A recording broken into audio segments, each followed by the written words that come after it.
almost see no titties in movies anymore, and we only see dicks. Hey, anybody notice this? Yes, I love titties. Big old titties.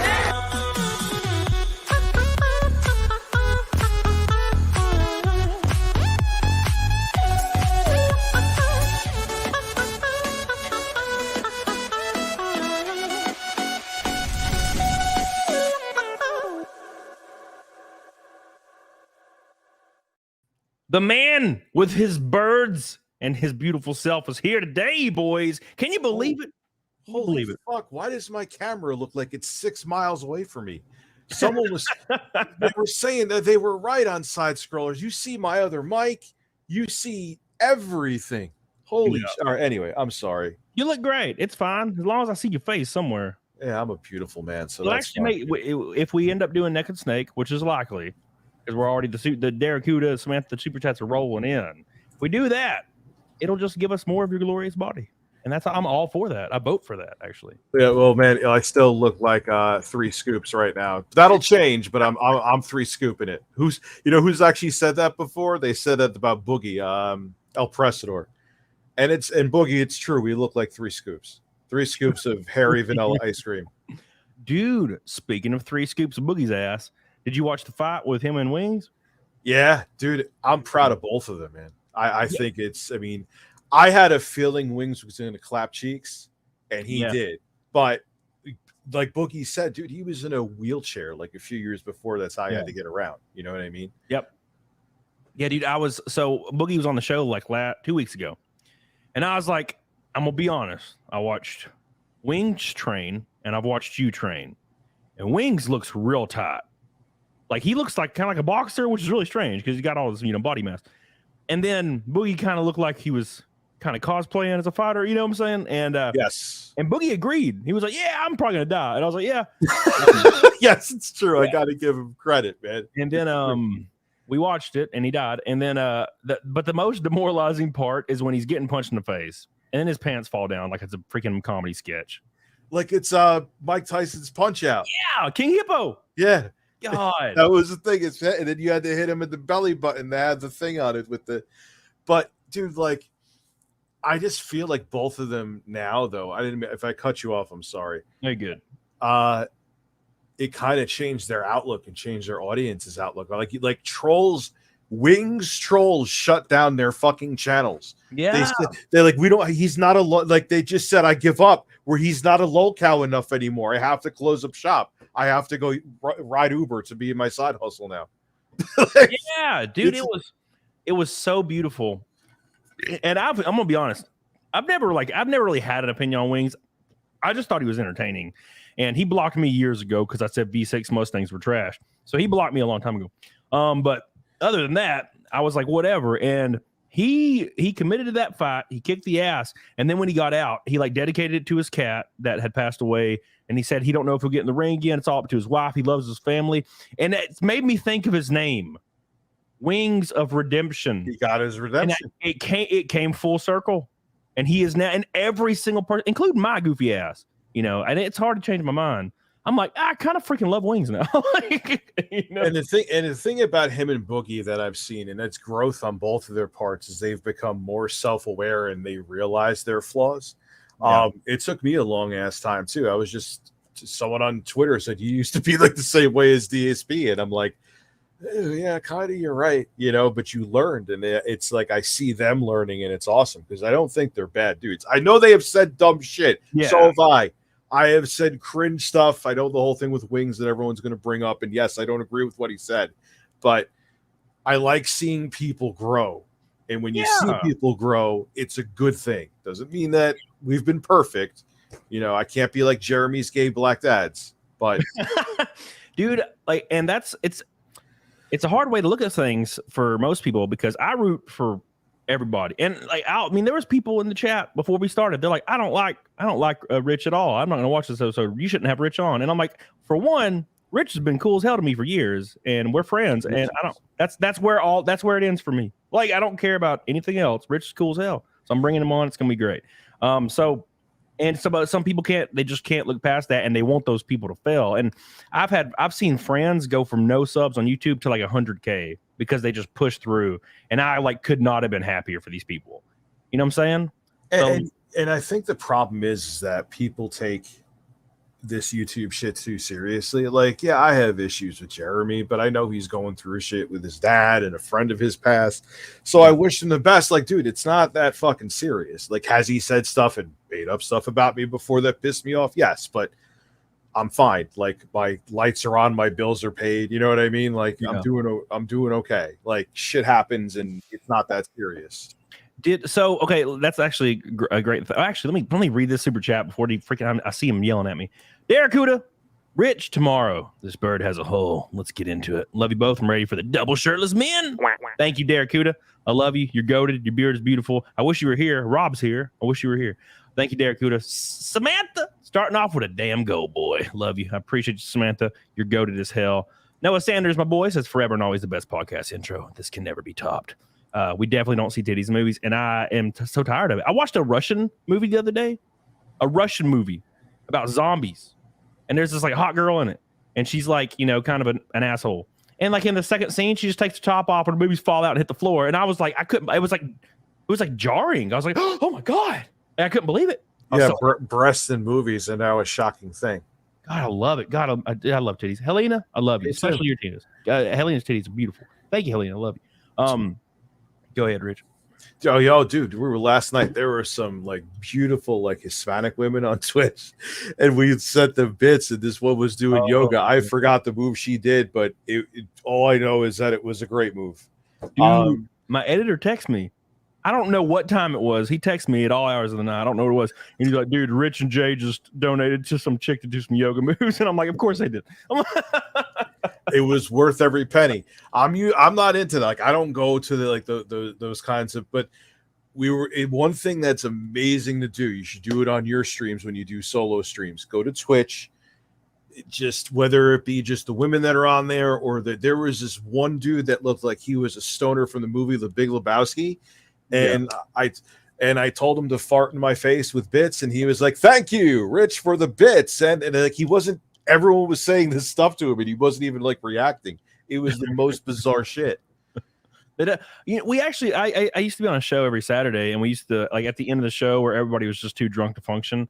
We just went to Twitch and like went to girls doing like ASMR with like those ear mics. Oh, no. You're just trolling the chat. Oh, they're like sucking on the ear mics.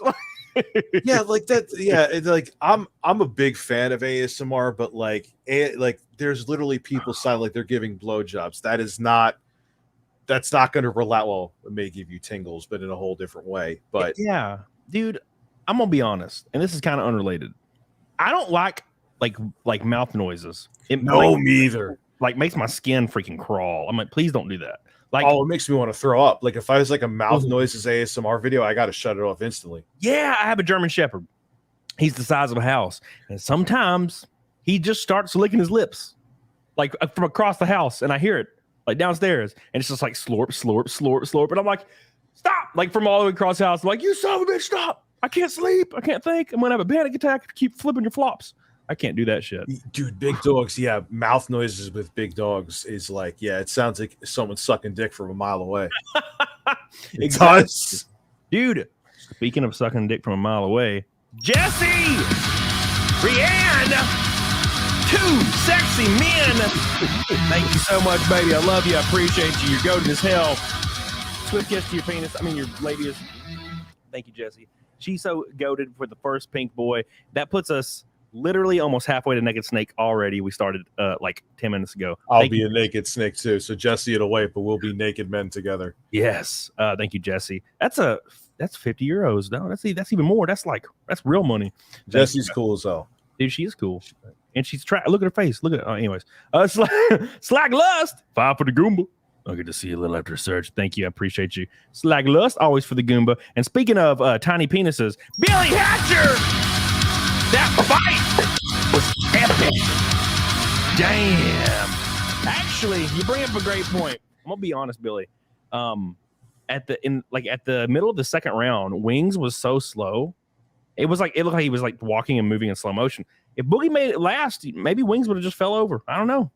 There's no telling. Wings told me he was gassed at that point. He flat out said, "He's like, yeah, I was gassed at that point." Benny, anybody says I was gassed, but he was, he felt it, and you do, man. I've been hitting the bags, and let me tell you something. It was like, oh yeah, I could just do. I could do the elliptical at a high setting for 45 minutes, no problem. And then you do a bag, it's like, oh fuck. Yeah, dude. I did a sparring session once, a long time ago. It was like YMCA or something when I was probably 18, and I could run a mile in like 6:50, about 6 minutes and 50 seconds back then. So I had the conditioning, and I got in this sparring ring with this dude, and I'm like blocking and hitting. We all have gear on and stuff, and we're getting coached. And it was something I just tried. And I was I'd never been that gassed in my life. And it was like 45 seconds. And I was like hyperventilating. Yeah, and I'm like, what's happening? Dude. It's fucking humbling. Yeah, because I think what it is, and I'm sure if someone's like in the medical field or whatever it is, because you're doing cardio and you're exerting a lot of force. It's not just you on an elliptical or a Stairmaster or whatever. Like you're throwing hands and putting your muscle. So it's the combination of the two. And you're just like, oh, like my body the next day, every muscle in my body was like, I got force fucked in the ass. So. Yeah, that's like when you're hitting a girl from behind. You know what I'm saying? And like after, because you got the endorphins, they're popping, so you ain't thinking about nothing but hitting. And then like right afterwards, like after at the post nut clarity, you're like laying there, like I think I'm having a heart attack. It's like that never happened to me, thank God. I have sore ass cheeks the next day from thrusting. I'm not kidding. I'm just being honest. Like that's like, oh, you get the sore ass cheeks from the explosion. If you're doing a lot of thrusting to get the explosion of satisfaction, my flat hairy ass is sore. Like that's not what you expect when it's like, yeah, after I have sex, like as a man, the next day I have really sore ass cheeks. And I'm like, oh, you do it. It's no one's slapping my ass. I don't have anything getting shoved in the ass. It's the thrusting. Oh my gosh. This is starting off great. This is fantastic. When I was like 26, 27, I don't remember. Me and one of my buddies, we were at a party, and there's this girl there. And she, she's a wild girl, and she's like, "Hey, you and your friend, you should just hit me at the same time." And I was like, I was drunk, so I was like, "Okay, cool." And we're like, so me and my bro that grew up together, we're like, let's do this. And we're in the middle of it, and he like swings into like the moment of like confusion and disorientation, and just slaps me on the ass. And then we just laughed. You're having a threesome, and your friend accidentally slapped you on the ass. Yeah, me and her ass were like. Or her like boobs or something where they were like really close, and he like went and like the tips of his hand like hit my ass cheek instead of like whatever he was trying to hit on her. Oh, and we just busted out laughing like right. Yeah, that's why I could never do a threesome. I'd be afraid of a guy shooting a rope on me. That would be like I would never be able to live that down. Oh, please don't shoot the ropes, bro. Just like paint me. Because man, when you're about to bust a nut, you're not thinking straight. And the next thing you know, a rope could be in your face, a rope could be. Dude, ropes, and at that point, man, they're violent ropes. You're like Spider-Man, so. Yeah, dude, this one time I had like a rag, and I thought I'd put the rag in a certain spot, and I was, going ham, making stomach pancakes and whatnot. And the moment came, right, Rich? No pun intended. And I was like, oh, fuck, where's the rag? And I looked, and it wasn't the spot, and I was like panicking, and then the rope just shot straight up. And flew past me. Yeah, well, yeah, you have like a window that's like this big, like my penis, and if you don't get it, it doesn't matter. It's just coming out literally ropes, and metaphorically. Can't stop the ropes, man. Speaking of ropes, Mavdick says, "What guitar tuning do you use for metal, Mavdick?" So I was a teenager in the mid 2000s. My tears don't fall. Drop D. Because like I just said, Quartering's imaginary black dad. Someone call me Richie. Richie. Welcome back. Hey, it's Dylan Bacon. Where the hell you been, son? I feel like you abandoned me for years. Bacon. I love you, dude. Appreciate you. A dot says, Dad and birds, maybe some naked snake. Thank you. I love you, A dot. You're goated. You're definitely gonna reach that, dude. No question. Oh well, that's not a question at all because Travis Beardman with $100 super chat. Damn, son. Woo! Starting a serious cut. Got to get shredded as hell for summer. You can have my drinking money. Get on it, dog. Yeah, I've been drinking like every day, so I can't stop. A bunch of like high school buddies have been staying with me for like a week, and I just can't stop. They're like, "Hey, what do you want to do?" And I'm like, "Oh, fuck, I want to drink and play Left 4 Dead on Xbox." I just can't damn stop, dude. Oh my gosh. Thank you, Trads Beardsman. I don't deserve you. Your beard is goated. I know my mustache is not as good as yours, but I'm gonna get there. Thank you. I'm gonna keep this up on the side over here. Real quick, let's hit these the QTV's felony charge. Love you. Appreciate you. Blob Ross. I love you. Appreciate you. Crispy. My brother makes slurping spaghetti noises. I would punch him right in his face. It's disgusting. Jay calls it ASRM. ASRM. Thank you. Thoroughly tickled. And last but not least, Mr. Abe saying, "Why did birds suddenly appear? Tell me, Rich, are you near?" Listen, man, I'll put a bird in my ass. So. Oh my God, the birds, man, the birds. So, how did this fight deal between you and Jeremy break out? The quartering. Me just stoned and talking shit on Twitter. I put up a post of everything. So one night I'll just shit post all evening, and just because I'm insane, I'm a man child on Twitter. Yeah. And I put up, listen, man, I would box Jeremy. I would get all the medicals and stuff like that. Which, would you? And I think I did a poll. Would you guys watch me box Jeremy? And it's just, for those who follow me on Twitter, you will know that I'm incessant on there. I probably should get off Twitter. And he actually responded to it, which something I posted joking. He was like, "Yeah, let's go. You don't post cringe shit like this." And it just went from there. But here's the thing now. Keemstar was trying to, he wanted to go. It was October. Then there was, I think he said August. And now he wants to do it in July. I'm like, I can't do July, dude. That's like a month and a half away. Yeah, it's a month and change. First off, medicals. Yeah. Got to practice more. Got to get sponsors together. And first and foremost, beyond all that, my daughter is still, she's in rehab right now. It's still a hospital though. Until she's out, I'm not leaving the country. You know what I mean? Or leaving the state. Right. And I was wondering, so I assumed Keem had been in contact with you because he was in my stream the other day when Boogie was in here promoting Boogie's fight, and I was so shocked because I just heard it. I feel like Boogie and Wing's fight got announced very recently, and then all of a sudden they were flying out to, the UK. Felt like a couple weeks later. Yeah, it was like 2 minutes. Yeah, it was like 6 weeks. I think the turnaround was insane. And you need to train for like 6 months, man. It's exactly. So that's why, and I'm going to do it safe. And first and foremost, even if the quartering backs down, I'm still doing this because I want to just get in full on shape. I've lost a significant amount of weight. I know I put some back on, which pisses me off because life happens. I just want to finish it.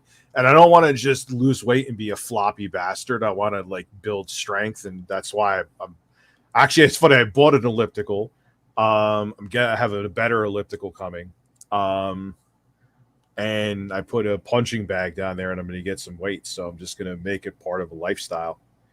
Dude, it's crazy too, because once you get into it, because I don't even know what happened. I just started going to the gym one day.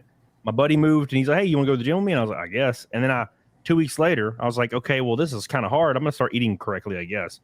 And I got cut in about 8 months. I got real cut. And it just became a thing. Now, granted, when my wife left, that probably, how when you bury yourself in shit when trauma happens? Mm-hmm. I went to the gym twice a day for months. It's the only place I wanted to go. So I think that made it to where I can't go because I have to go now. I can't skip a day. It doesn't matter what day it is. I go to the gym every single day. Just have to be in there. It's the environment, the atmosphere. I just fucking love it. It's funny you said that because a subscriber came to me. He's like, "What's some advice you could give? I know you're going back to the gym. I know you're doing stuff." Which, okay, yeah, I'm not in Camelot shape, but I do go to you do got to just kind of treat it as a job, something you have to do. Yeah. Because if it's I'll go when I'm in a good mood. What happens if you have 2 months where you're depressed or 2 months? Think of it as something you have to do. You have to go to work. Yep. You know what I mean? Because if you look at it any other way, it becomes something that's, I guess you could say, frivolous, and you'll choose not to do it at times if you have that mentality. Yeah. you have to get to the point where you want to do it. Like even if when you are depressed, it makes you want to do it more, and which is kind of how I got and how I am now. Like I will never, because a lot of people do this thing where they'll get really into the shit for like 2 years and get in shape, and then they just stop one day. And I'm never gonna stop unless I get in a train accident and lose both my legs and shit. I'm not stopping. I'm gonna go to the gym until I die. I just can't, it's my favorite damn place. And I just love it, man. I absolutely love it. And it's a good stress relief too. The girls tell me they like my mustache all the time at the gym. Yeah, it's that mustache, dude. I'm telling you, you look like you're from BioShock Infinite. You look like a villain from BioShock Infinite. That's why they love it. Where did Kevin Hunts go? Kevin Hunts, by the way, look at this man. Wow. Kevin Hunts with a pink boy. He's beautiful. I love you, dude. Appreciate you. I've done hypnosis, and she made me bust. I love how they have to go around it on YouTube. I've done hypnosis, and she made me bust. Could you imagine getting hypnotized, and they're like, "No, bust," and it just explodes? That'd be crazy. Thank you so much, Kevin, for another pink boy in another stream. This dude's always throwing it down. Him and Travis Beardsman and Billy Hatcher always going ham as hell every single stream. I love you, and I appreciate you. 130 until Naked Snake already. You're goated. Did you ever hear that woman who she had 300 orgasms a day to the point she couldn't even function? Yeah, I've seen that before. God, could you imagine? At first glance, it sounds good on the surface, and then you actually think about it, and you think about walking and just ropes just coming out of you all day until it's just dry heaving, like just air. Like your balls wouldn't be able to function. No, you'd have to go on disability because you couldn't stop coming. I would just I'd be like, can you just take my balls? Can you cut them off or something so I can live my life? Yeah, at that point, exactly. Let's cut them bitches off. I don't need these anymore. So you don't have a date ironed out for the fight with? I have a feeling it's going to end up being sometime in 2024 at this point because I'm not doing July 8th. There's no way. And I know that they prefer it to be in the States, which I get because there's more of our fans here. Yeah. So. And God, I really hope it happens, but I don't. Now, and I know Jeremy I read somewhere that he has severe travel anxiety and he doesn't like going on planes or something. So I'm like, well, how the hell is he going to do this shit then?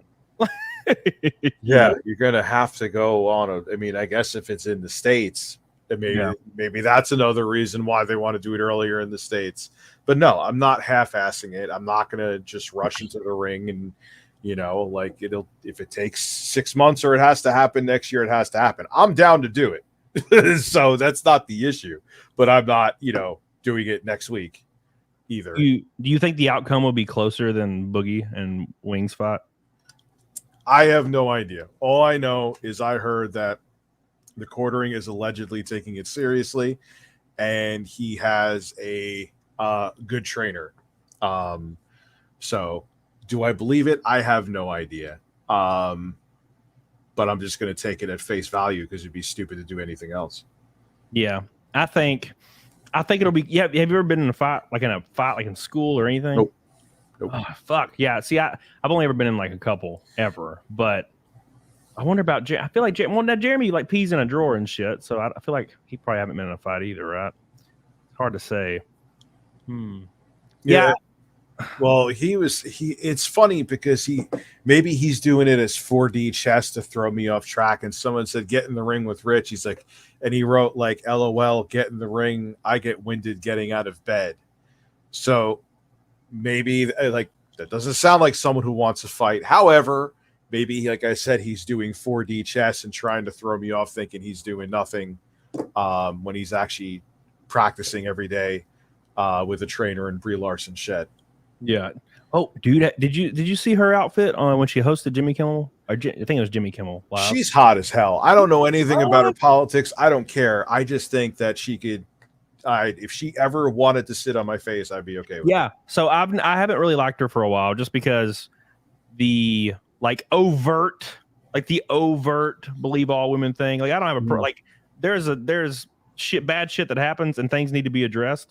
I think everybody can agree with that. But just being just believe all women no matter the evidence. I'm that's fucking crazy. And she was part of that And then also Captain Marvel was trash, and it was all awful. And then all of a sudden, it's almost like she had like a PR meeting with her marketing people, and they're like, "You're going to be based now. You're going to have your boobies out, and they're going to be huge and fat and delicious." Because before it was huge and fat and delicious. Yeah, there you go. Before it was like, cover me up, and now she's like, look at my boobies, flipping them out and shit. And their nudes came out of her, like leaked. My ass. And also, somebody asked her about Johnny Depp the other day. They were like, "Hey, yeah." She was like, they were like, "Hey, Johnny Depp's new film is premiering here. Do you think he should be allowed, considering you were on the chair, like the head chair or whatever of the Me Too committee?" And she was like, "What? Why are you asking me? I don't care. I'll probably see it, and I'll let you know, I guess." And it was just, she didn't shit on it. It was just good. I think she's going for a new direction, or maybe she's just tired of all the nonsense. But I'm gonna pull up this picture of her at the freaking Jimmy Kimmel thing, and when I saw it, I was like, "Oh my god!" Like, I was like, "I'm suddenly as hell." Like, there's no question about that. I'm suddenly a fan of Brie Larson, and I don't know why. Like, are you kidding me? Damn! I Google searched it. Like, oh, what? This doesn't even look real, Rich. Doesn't even look real. Here, we're gonna pull it up right now. You're gonna be like, "What the fuck is going on? Look at this garbage. Do you see this? Like, look at boobies. God damn, dude. Delicious." Yes, yes, sir.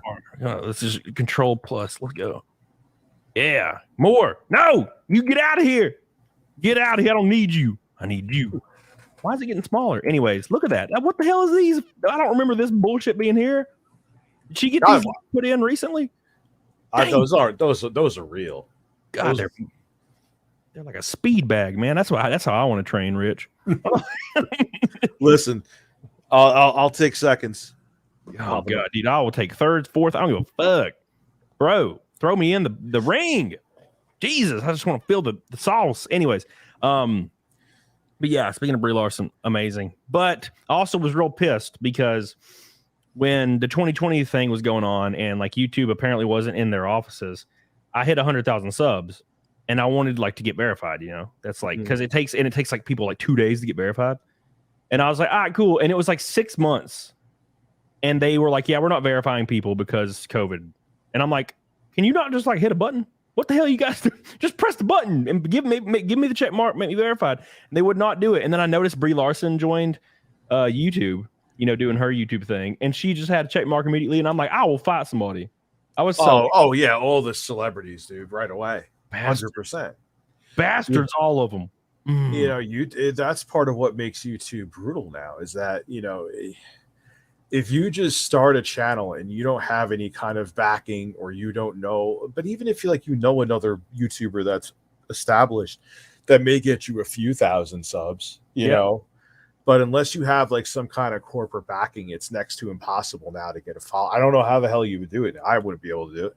Yeah, dude. And what happened to me was I made a video and it did pretty good. And then I don't remember what happened. I made another video, and the Clean Prince Gaming, who doesn't exist anymore. Oh yeah, that's a name I haven't heard in a long time. Yeah, he made a video about me, and it I started growing, and I was like, shit. And of course, I got fired from Walmart because when my old DM called their corporate office on me, and so I got fired from Walmart. And I think you made a video about it, maybe. So I know Clean Prince Gaming did again. He made another video about me, and I think you made a video about me. And there was something. I think it was GameStop with you though. That was the first time I heard of you was with the GameStop video. Yeah, dude, I hit 70K like after that video. It was like a couple weeks. It was wild. It's strange how it's like you can't naturally grow on YouTube. You have to like something has to like get pegged somewhere else, like Reddit or Twitter, or like it could be on YouTube, but the link is linked somewhere else, you know. And even that isn't like a lot of times people, if a video they think should be viral, like from our channels, they'll just like take it and put it on fucking TikTok. Yeah. So, dude, I put out a video and I get demonetized almost every video gets demonetized now for whatever reason. And it's like, I guess there's like a new demonetization policy where if people like fight at all, if somebody fights somebody or throws a punch, it just demonetizes for graphic violence. And I started covering like fights at retail locations and restaurants because it was fun and the videos were edited so well. And I was like, these are great. And then of course they all start getting monetized immediately. And I was like, well, great. Now I can't do this anymore. And then everything gets it. Like all my clips get them, my reels get them, my shorts get them, or well, my shorts, not reels, and even my normal videos. But one video did not, and it was my Taco Bell video from like a week ago, and it is almost at 100K views. It popped off hard. But everything else, just you know how it is. If it gets demonetized, it's destroyed in the algorithm. Yeah, because it's not in YouTube's best interest to push it because it's not going to be financially viable for them. Nope. So, you know, that's why I tell people too. It's not like having a video monetized is not just about making money off of it, because a lot of times ad revenue still isn't great. It's about the reach of the video. If your video is not monetized, it's going to go nowhere. No, not at all. I mean, why would YouTube push it anyway? You know, doesn't make sense for them to. Correct. And like, which is weird because I have a reel, like an Instagram reel, which is basically a YouTube short about Boogie, and Boogie's talking some mad nonsense in the reel, and it is exploding on Instagram for whatever reason. Boogie being a degenerate. You told me what he said. Oh, dear God. And now he says it like he prefaces his statement with, "I'm a degenerate," basically, and then he said, "Here's what I like to do," and I'm like, "Oh my God, Boogie, what's wrong with you?" Pleasure dom is what he said he is. He's a pleasure dom, whatever the hell that means. No, he said, imagine Boogie with like assless chaps in a full leather outfit. Oh my God. You know what? Like I have this weird, and I'll tell Boogie this too. I have this like weird I want to see what his penis looks like. Like, could you imagine? It might look normal. I don't know. I just feel like, Boogie, a weird looking guy. Maybe his penis is weird looking too. He may have a big dong, dude. Maybe he has like a third leg. Dude, I wish, like for his sake, but I wish I did. God, man, you know what, that blows. Have you seen that surgery where men are getting surgery to like increase their height by like 8 inches? Yeah, that's so weird. And then they can't walk for like years. And I'm like, you're foregoing not being able to walk so you can put 6'2" on your freaking Tinder bio? Are you shitting me? Yeah, and you're gonna end up being a complete degenerate slob because you can't move your body at all. So great. How many health issues are going to come along with you being almost completely sedentary for years? Yeah, absolutely not. Look, I will be a manlet for the rest of my life. I don't care. 5'11", that's fine. I'll stay here. Yeah, I'm 5'10". That's fine. Yeah, fuck it. Put on some boots for some shit. And you'll hit the 6 and you're good to go. You're good to go. Be clapping bitches left and right. Be awesome dumping loads, and it's good for their skin, so they rub it in.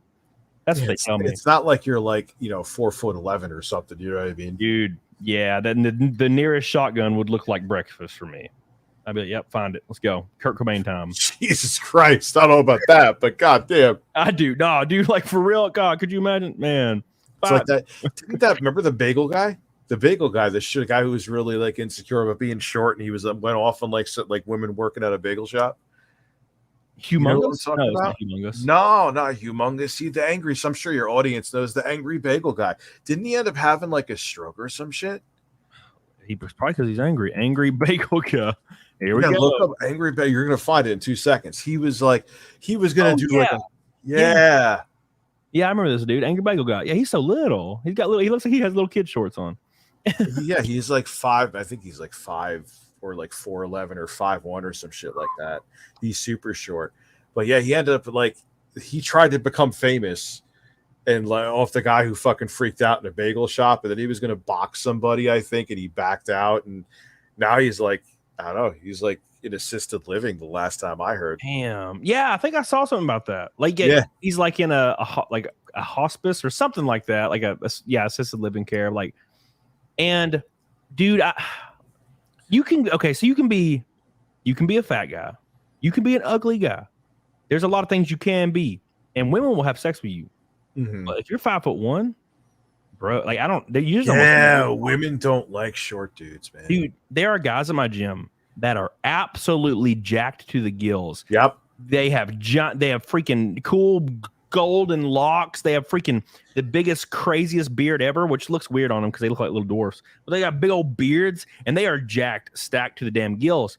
And like, I'll have girls that I'm training, and those dudes, two of these dudes, by the way, two of these short little dudes, crawled into their DMs, simping all over them. Oh my gosh, I saw you at the gym. Oh my god, is that guy your boyfriend that trains with you? Oh my god, like you're so hot. Yeah. And I'm like, god, that's like another no. Don't talk to women at the gym. No, and if you just took that same guy, a jacked little dwarf looking dude, and you made him 6'1" with a snap of your fingers, he wouldn't. They would be using his dick as a diving board. No, absolutely, yeah. You would need no lube. There would be they would be sitting on his face. Oh my god, dude. Yeah, height is a big deal. Like, you don't have to be very tall, but like if you're too short, women, I feel bad because like, what could you do as a short dude? Like, I could get rid of my man titties, and I'm going to. Like, you can't go to the gym and grow height. Yeah. You know what I'm saying? It sucks. It was I was on Twitter, and that Pearl, I don't know her name, but I think she's the Pearl girl that's from that Manosphere podcast that she did or does. And she said that being a overweight woman is worse than being a short dude. And I'm like, no, being a short dude is something you can't fix. And also being an overweight woman, there's an entire entire subset of the population that wants to have sex with you, like already, like they don't care. Yeah, I like extra baggage on a woman, but like to a degree. But I like extra baggage on a woman.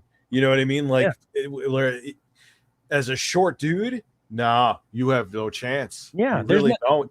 There's no girl out there pining over the little guy. Oh, you know what I love? Dwarfs. No, you know what I love? Gnomes. You know who's short? Tom Cruise. That's why they always have him to try to make him look taller at like weird angles in movies. Yeah, they always have him standing on a box and shit.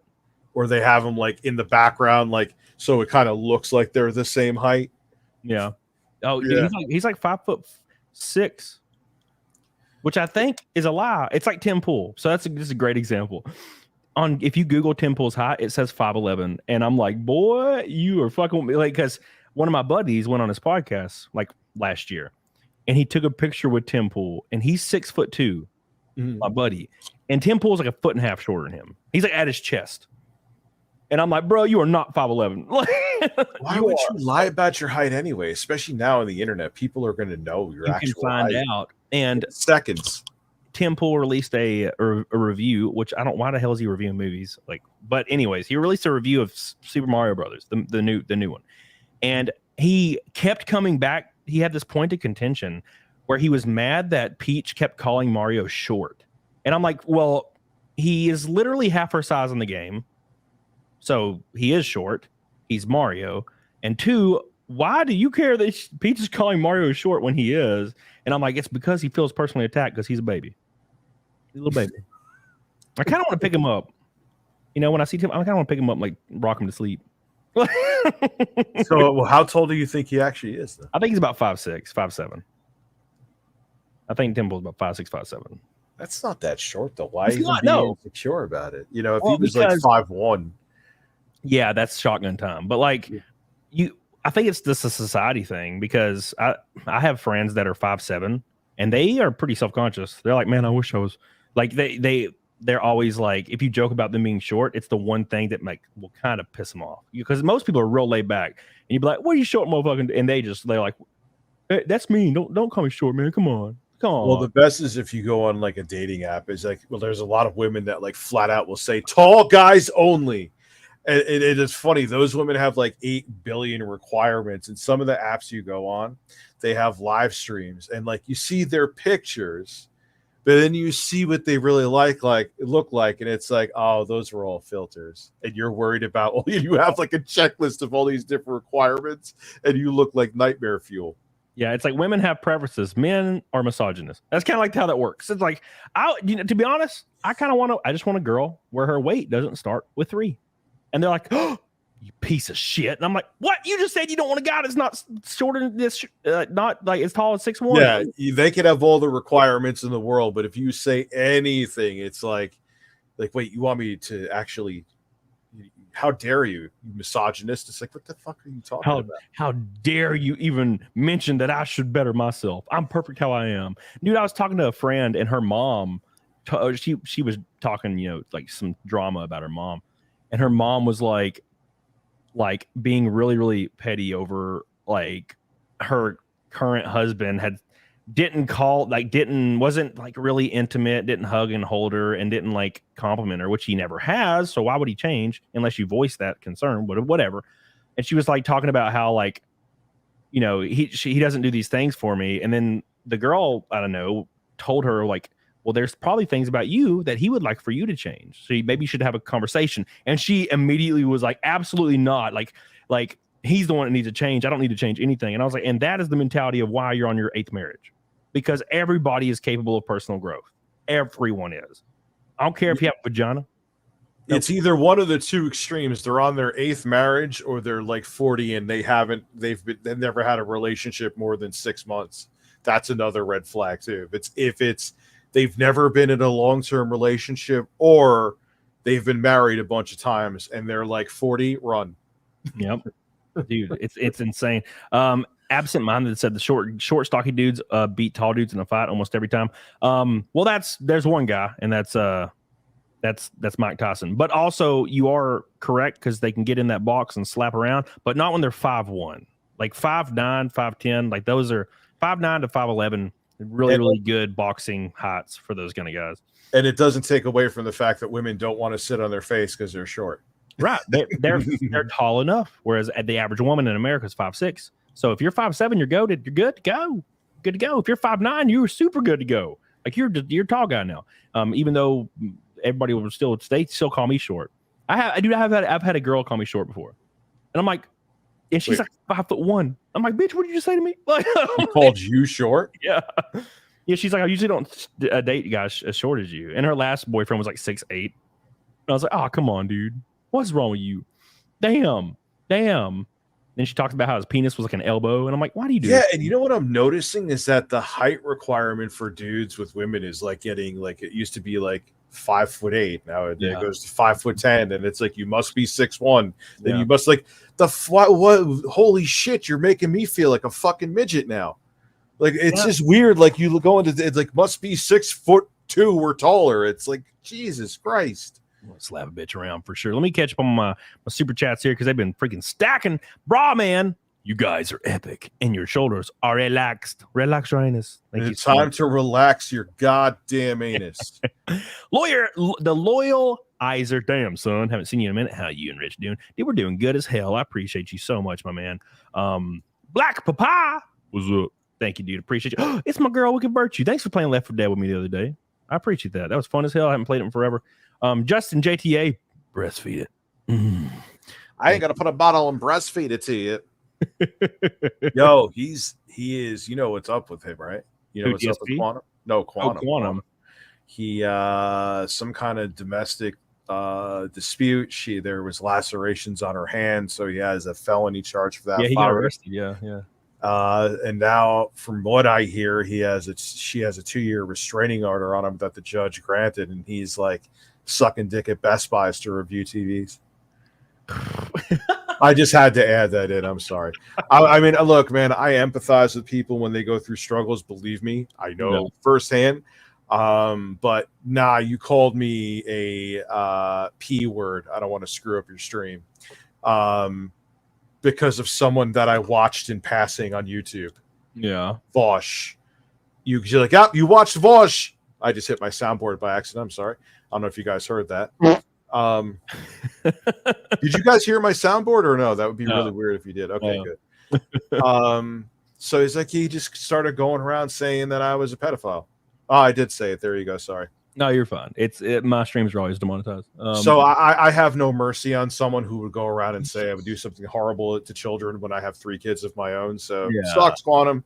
Yeah, no, and it's guilty by association, right? So I think Bosch is kind of gross. But I don't even think it's for those reasons. I just think he's gross. But and I don't watch him. But people will be like, "Oh, you watched this person? Oh, well, I don't like you anymore." And I'm like, "Bitch, I don't even. That has nothing to do with me."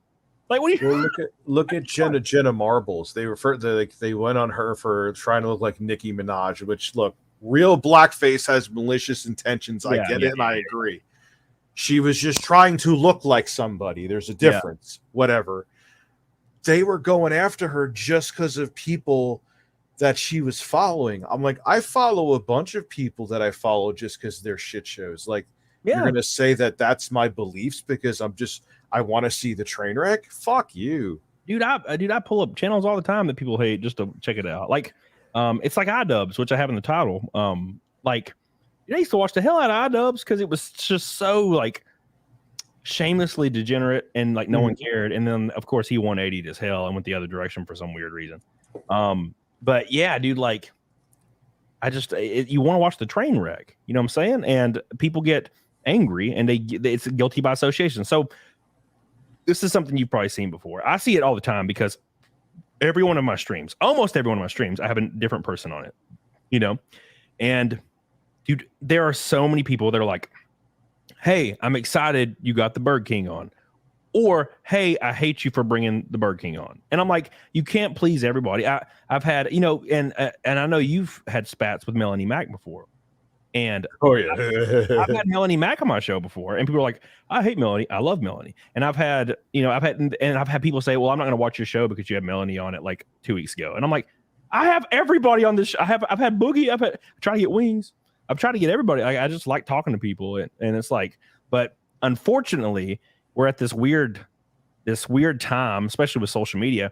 Whereas if you disagree, or you may disagree, even without having the conversation, then you cannot never associate with that person. You know what I'm saying? We are living, and it's because of social media, because human beings don't have the emotional intelligence to take in the information that we're taking in, is that we become like not only our opinions become binary, our political beliefs become binary because we just go into these social media sites and live in echo chambers. Whereas before there was social media, I sound like a really creepy professor right now, but whatever. Whereas before social media, you had to have these conversations in person where there was nuance and there was, you know, evidence that could be brought forward. Whereas everyone's on Twitter or whatever social media platform, and they're just on a podium with a bunch of fucking people that are hearing what they want to hear. So everyone just becomes like entrenched in their sides, and it's getting to the point where it's getting dangerous. Yeah. You know, so that's where I hate social media, because I really think that no one wants to have discourse anymore. People just want to win. And that's dangerous. It's like confirmation bias. Everything's confirmation bias. And dude, I think the most important thing is, and it's something I don't really hear talked about much, is for some reason, and if I don't, and I do the same shit, and it's through text as well. But when you're reading text on a screen, there for some reason, if you aren't already cool with the person, or maybe already in a really uplifting conversation with said person, then when I read text, I almost read it in a negative connotation every time. So like I could be just having a simple discussion about something, and the person reading it thinks I'm attacking them, and I'm not. You know what I'm saying? Yep, like, because text can never convey the same thing that inflection of the human voice can convey. Yeah, that's the thing. So you could say something and mean it totally kind-hearted, but if someone reads it in a different frame of mind, they could, just by simply reading it, it could mean a very positive thing or a very negative thing. If the person takes it the wrong way, that's where social media fails, because you know, and even video, it doesn't even matter if it's like video. Like again, it's someone pontificating about their take, and there's no one there to say, well, what about this? What about this? So everyone just goes into these echo chambers, whether it be text or whether it be a fucking video, even a live stream. You could sit there and live stream. Yeah, your audience can say stuff to you, but if you want to sit there and just preach about whatever the hell you want to preach about, you can do it. Yeah.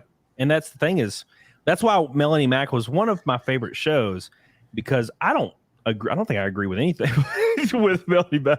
And we were like, you know, other than like maybe forced overt diversity without good writing in Hollywood. Like, I don't really care what color you're all, as long as the character's written well, and they never are. So no, Hollywood sucks now. Yeah, it's balls, dude. It's balls. And there's no titties on screen, and I need them. So, but I had her on, and you know, she's hyper religious, and I am the opposite, right? And I was talking to her, and we were going back and forth, and I'm like, you know, how like no sex before marriage, and I'm like, okay, so here's some, you know, here's like a scenario. What if you're with a person and they're the best person ever? You click with them, you finish each other's sentences. You couldn't be happier. You get married, it's your wedding night, and it is atrocious. And now look, so what she said is people can be trained and you can work on it. But I have been with girls before, and it just doesn't click. I know exactly what you're going to say. And it was the coolest girl in the world, hot, fat ass. And then we do our thing, and I'm like, oh my god, that was awful. What the fuck? And then I try it again and again, and I'm like, okay, well, like it gets worse. We just don't click sexually, but we click in every other way. And then I've had other girls where it's like we become one unit in soul, and it's like spiritual. Like, I'm like, oh, you know what I'm saying? Like, and we. But then outside of the bedroom, it's atrocious. It could be the other way. Here is the thing. I'm cutting people off USA. You got to do you got to, before you get married, you got to live with them, and you got to have sex with them. Yeah. I don't care what religion says. Tell God to hold on a second. You got to do it, because you could not live with them. They could be amazing in bed, and at least when you see them for whatever time you see them weekly, they're great people. Then you could live with them, and then they could leave shit stains on the sheet and rub your face in them while you're sleeping, and you won't know it until you live with them.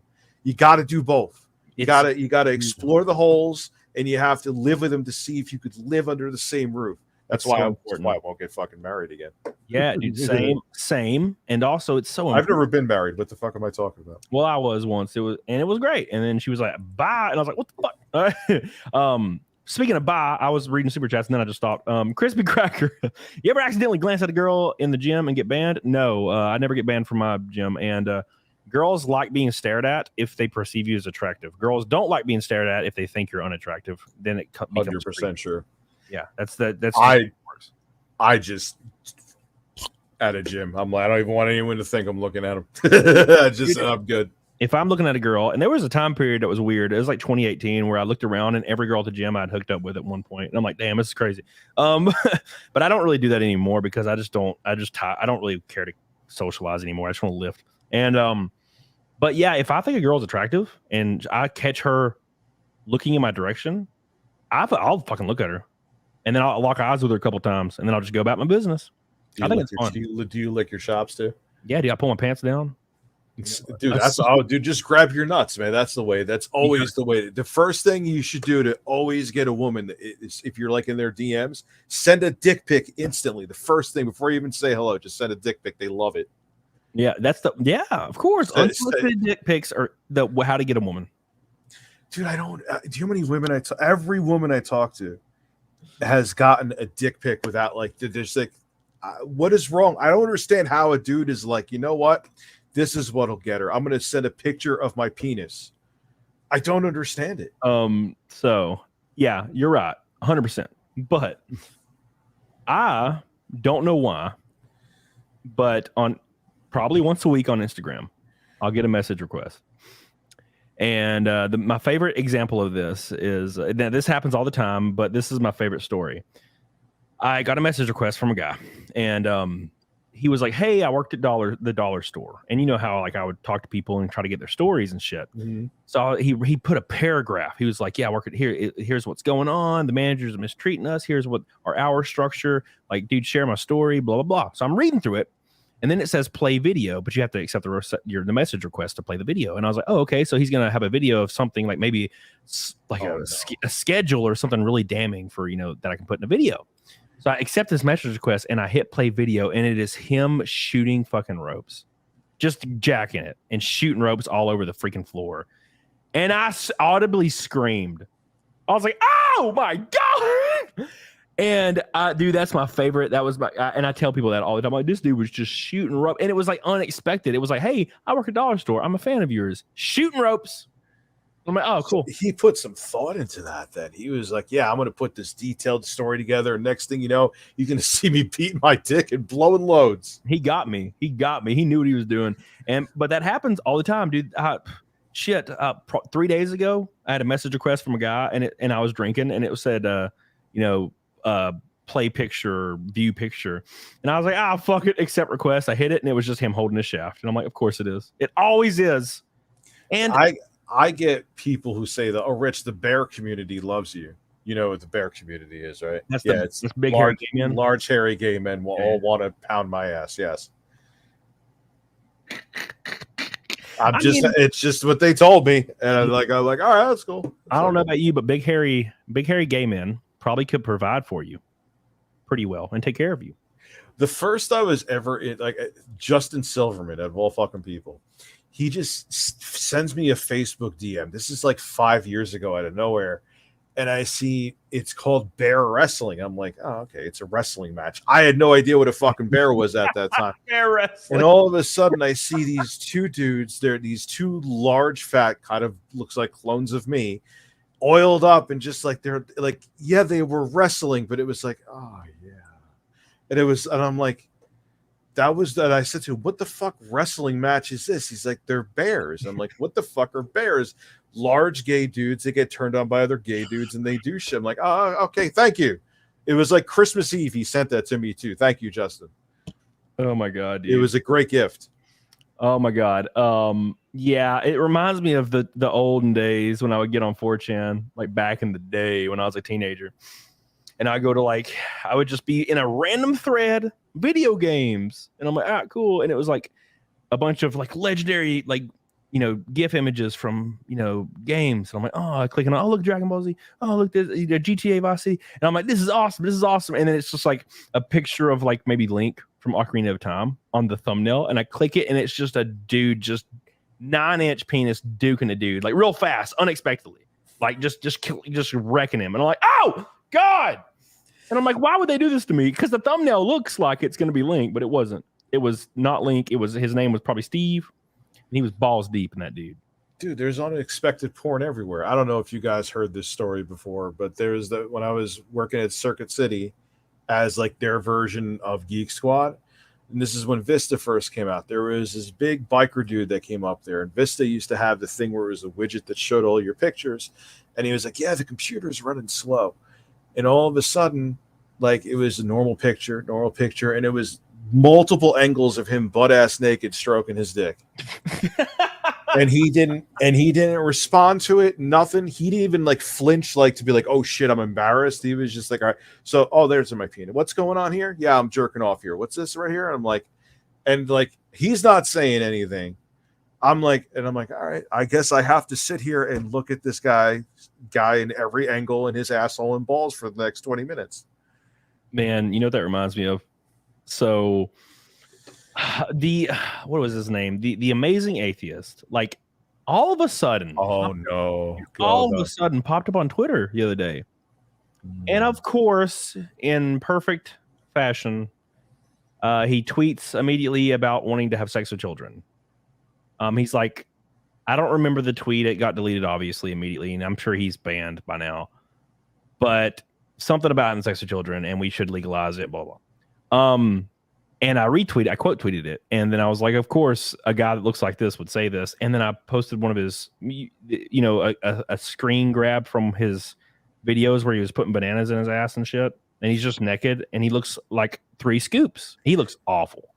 And dude, his dick's like a freaking thimble. Dude, I have seen I don't know anything. I'd like to see the tweet to see what like that. But anyway, I saw where he had the wax and he put he has the smallest dick I've ever seen. Yeah. Now, admittedly, where he was different than DSP, don't worry, I'm not going to DSP. Is that he's like, yeah, I put bananas in my ass and put wax on my dick. That's what I do. And like it faded like that. That's what you do. That's what you do. You lean into it hard. People, dude, you get it all the time. People call me a scammer all the time because people have the kindness of their heart choose to support me via super chats memberships. You know, I never asked for it. I'd never asked for it, you know, but you know, I'm not gonna lie, it freaking helps. It's like my life. But people call me a scammer because of it. And I got called an e-beggar and scammer. And I just agree. Like that. I just agree. I'm like, yeah, I am a scammer. And they're like, oh, well, shit, I don't know what to do now. I can't say anything. And that's what you got to lean into it because those kind of people, they want to publicly shame. And when you tell them you can't be publicly shamed, they just go away. And a very good example of this, and I don't know if you like heard about this during when it was happening, but there was a guy named Jack Murphy. And he was on Tim Pool's show like 87 times. And he was selling like a $5,000 program to become an alpha male. Oh God, he's the Andrew. He went to Andrew Tate route. Yeah, and he was like a millionaire because of this, right? Well, a video got leaked of him putting a dildo like in his ass and like just ramming himself, and then a podcast was leaked where he said he loves the idea of his wife getting like fucked, but not by him, by somebody else, while he gets to listen to it. And obviously, that's not very alpha E. If That's literally being cucked. That's exactly what it means. It's not even ironic or yeah. And all he had to do, this is what I would have done, but all he had to do was come out and be like, I know you guys have heard this recently, and dildos actually feel really great in my ass. It's actually really manly to put dildos in your ass. And also, I love the idea of my wife getting smashed by other dudes. It's really manly. And I'm gonna keep doing it. Hell yeah, praise Del, raise hell. And then no one would have gave a fuck after a week. But he went on this campaign of flaming people, trying to sue people for like months, and it completely destroyed his career. It's the Streisand effect, 100%. Yeah. Like no one cares. Trying to delete videos and banning people and all it's gonna do is make it worse. No one cares if you like to put dildos in your ass. Yeah, no one cares. Go right the fuck ahead. But that's insecurity too. If you're that worried about it, then you're going to implode anyway because your insecurity is going to eat you alive. Like, people were shocked when I originally told them that I tie a shoestring around the base of my balls and I pull it up here and I use toothpaste as lube sometimes. And then you can forcibly edge when you strangle it, like you're strangling. Yeah, I've seen him do this before. It's true. Yeah. And so that's what I do. And I told people, and they're like, oh, how dare you? And I'm like, bro, I like it. And then they're like, oh, okay. There's nothing wrong with dick wrangling. That's what it's called.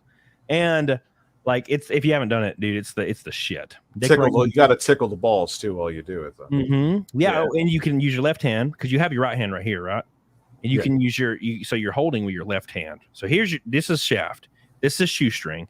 Pull, and you can rub, and then the pinky can hit your asshole. This sounds so fucking painful. Just the tip, though. You don't go any further than the tip. That means you're gay. Oh, okay. All right. So now I'm gonna write this down. I'm actually gonna write notes in the Steam Deck I have right here. I'm gonna write it down there. It's in Webster's dictionary. It's the rule. More than the tip, then you like to suck dick. Fun fact. A funny thing I mentioned the Steam Deck. One of the first verified games for it was genital jousting. You could look that up. It's literally genital. Oh my God. Like someone went and played a game where it's like it's like neon colored like dicks literally, and said, you know what, this game runs great on the Steam Deck, it's verified, it'll be one of the launch games. That needs to be a professional sport, like sponsored by like Nike, like dick jousting. 100%. God, I'd watch the hell out of that. I would lose instantly since I'm hung like a popcorn shrimp. So yeah, well, same, but you could like attach something to it, like graph like a pole to it. And then that's what you use is your pole. Well, then or my friend Sean could just join because he's like a tripod. Man, I wish. God, that'd be great. Speaking of tripods, Major League Ginger says you better send that video tonight. I already did. Love you, dude. Appreciate you. Thank you. QTV's felony charge says, feel you on the gym, Rich. I suffer from extreme chronic depression at 40. Gym is one of the few places where it doesn't feel so oppressive. Signed up for my first powerlifting competition. Hell yeah! You're an inspiration. Well, good luck, dude. I've been meaning to do that for years. Because I'm like 30 pounds off my weight. I'm like 30 pounds off state record for my weight class and bench. And I've always wanted to do it, but I'm so weak in like squats and deadlifts that I'm scared I'll be embarrassed because I can only do like 405 in squat and deadlift, but I can bench 405, which is hilarious. I wish I could bench 405. Oh God. But yeah, I just don't want to go in there and then like win the bench portion and then finish dead last and everything else. Mark Davis, Camelot's the worker's hero. Rich is dad with birds. More important. Crispy Cracker, I love you. Power of the push-up brawl. Sean, Camelot, Diggers, 2 man. I bet that Brie Larson people are going to say I'm a fucking creeper. I bet you she has heavies, and heavies are good. Her tits are nice. They may not be perky, but they're nice. Anyway, I'll shut up now. Let's continue. Dude, I would suck. Anyways, countless opportunities. both with some of the best fans or simps on YouTube. Stay sexy, you facial-haired men. Thank you, Sean. Crispy, love you, dude. Mini-Me was going up in 10 chicks a day. Oh, he what? You're right. And a little bit of an inside joke. Thank you, Sophie. I wouldn't even have thought twice about it because that's like shit I get in my stream. So yeah. I'll see you guys Monday. Don't miss it. Samuel, I'm late. Did you ask Jeremy for a reason why he wouldn't come on your show? He went on this weird rant Friday on his stream about not going on shows. That was beta. Are you talking about So did you invite Jeremy on your show, Rich? Quartering? Yeah. Or he never. I've invited the Quartering on a few times. The only time I actually ever got contact with him, and I handled it wrong, was because I went on All Piss and Vinegar when he was on David Jaffe's podcast. I've invited him on countless times. I've invited Phil on countless times, but I never hear back though. I've also invited Phil, and I haven't invited Jeremy yet, and there's not any reason why. I don't really have an opinion on Jeremy. Although, like, every now and then, somebody will send me a clip from one of his videos, and he's fucking, and for some odd reason, I come up and he just makes fun of me, and I'm like, why do you make fun of me, Jeremy? he was like, why? There was some I think late last year, one of my videos really took off. I think it was about quantum TV, maybe. And the Act Man was involved. Me and the Act Man were going back and forth, and we were like kind of comparing evidence because he got banned and whatnot. And I think Jeremy made a video about that. I could be completely wrong, but he said, and then there's Camelot 331, and I was like, oh shit, Jeremy's talking about me on the channel, and he was like, the guy that like cries in every single video on YouTube, he's a crybaby, and I was like, what the fuck, Jeremy? Like, coming from him, that's pretty rich too. The guy who constantly cries victim all the time. I cried twice, and one of them has 2.5 million views. Damn it. Yeah, well that's him though, man. And then he's all anti-cancel culture until he's pissed off at you, then he'll try to cancel you. But anyway, that's just that. We could go in that for quite a while. Yeah, it was weird, but like I said, I don't really hold an opinion. I just never really messaged him, and also I don't ever see him on shows, so I didn't expect him to come on mine.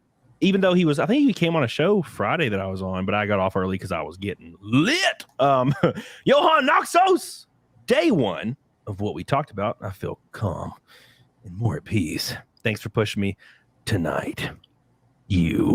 Thank you, Johan Nexos. Do you recognize his profile picture? Is that a ball? Is that a dick with balls? It's Hand Banana from Aqua Teen Hunger Force. I'm looking. Oh, Jesus Christ! I need to go to bed. It's the is that a ball with dick with legs? No, it does look like that. But no, so it's such a great episode, and it's for some reason it's like a dog that they like the team adopts, and for some reason he's like super into like grape, and like he's like the only words. It's like, do you know any words? And he's like, the only words I know are food, ball, and rape. Like, it's like so funny. It's like, what the fuck? It's just so weird. Oh my god. Hey, I do a good job calibrating Best Buy TVs, bro. Thoroughly tickled.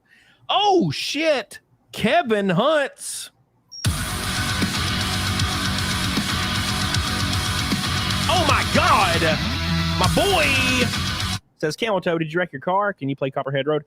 I don't know how to send links. I can't play it, copyright reasons. I listened to it the other day, like you asked, and I've never heard it, and I can't believe I haven't, because it was great. I did wreck my car at the last NASCAR deal. I fucking destroyed a guy. It was rough. But it wasn't my car. It was the team's car. It's fine. I was fine. It wasn't my car. I am not financially liable. Thank the Lord and Jesus. Thank you, Kevin. I appreciate you so much, dude. That's another pink boyfriend boy. Jay says, bonus wings are not wings. That dude, I agree with that shit. As a guy who likes boneless wings, I'll even agree with it, because it's not wing. It's not a wing. They're just chicken nuggets. Yeah. They're just glorified chicken nuggets. And anybody that says otherwise needs to be put in the gulag. Garfield, when are you and Rich going to hang with DSP? I'm sure you guys would have a blast hanging at Phil's place. I invited Phil on. Obviously, he never responded. No, I'm selling merch with Phil's face that's transformative, and I've sent him a direct email, and he hasn't responded. I even had to go in a sock account, and I super chatted him to be like, hey, Phil, I got a lawyer's okay. We're selling. Come talk to me. Never heard from him. And he blocked the account anyway. So, would you call yourself a fan of Philip Burnell? I am fascinated with Philip Burnell. I don't know if I'm a fan. I don't wish him any ill will. I would never. He's just fascinating. Yeah. Who was it? Keemstar was in my stream the other day, and I was like, Keemstar, I want to fight. And I was like, and somebody was like in the chat was like, who would you fight? And I was like, DSP. Well, according to him, he would beat Mike Tyson in a match. So, hey, you never know. God, what a delusion. T-Mac, when somebody on TV tells you who they are, believe them. Thank you, T-Mac. Love you, dude. Norby, stop pontificating on me. What the hell does that mean? He means he wants you to shit on his chest is what he's actually saying. The Cleveland Steamer. Mav Dick, can you do a skibbity-bop-bop? Skibbity-bop-bop. Beautiful. Dude, is that what's that guy's name? The intro guy. Yeah, intro guy. Dude, that original Skibbity Bop is like from like fucking 2010. Like that's old, that audio clip. That's intro guy's my friend Matt. He may anyway, no, never mind. I won't say anything. Dude, he had hair at one point. Oh yeah, he had thick flowing hair. Yeah. He didn't lose his hair until like his early 30s, or even start beginning to lose it until his early. I started losing my hair at birth. Yeah, dude. I have friends that started losing their hair at like 14, and I'm like, bro, like my grandfather and my father both had like luscious locks, and I'm like, I think I should be fine. I hope I am. But yeah, it's been pretty intense. By the way, we did hit Naked Snake. We'll do that here in 8 minutes, and we'll give you the last part of the stream with 2 shirtless men. Thank you so much. Slagla says, Camelot, if I ever meet you, I want to handshake you like you did at the Spin the Bottle party, and I better feel the heartbeat. Oh, you will, Slaglust. I'm glad you remember the story. I like when people bring up really old stories. Thank you, Slaglust. About that time, so I had a guy at my gym. I'll give you the condensed version, Rich. Okay. So I was having a house party, and there was like 4 girls, 5 girls, maybe, and 4 or 5 guys. And we got drunk, obviously, and we did strip Spin the Bottle. And because we have initially just did Spin the Bottle, but then we got more drunk, and we were like, okay, now we have to remove our clothes and touch each other's like vaginas and penises. And I had like you have to, or else you go to jail. Stop! You violated the law. And what an interesting charge to have.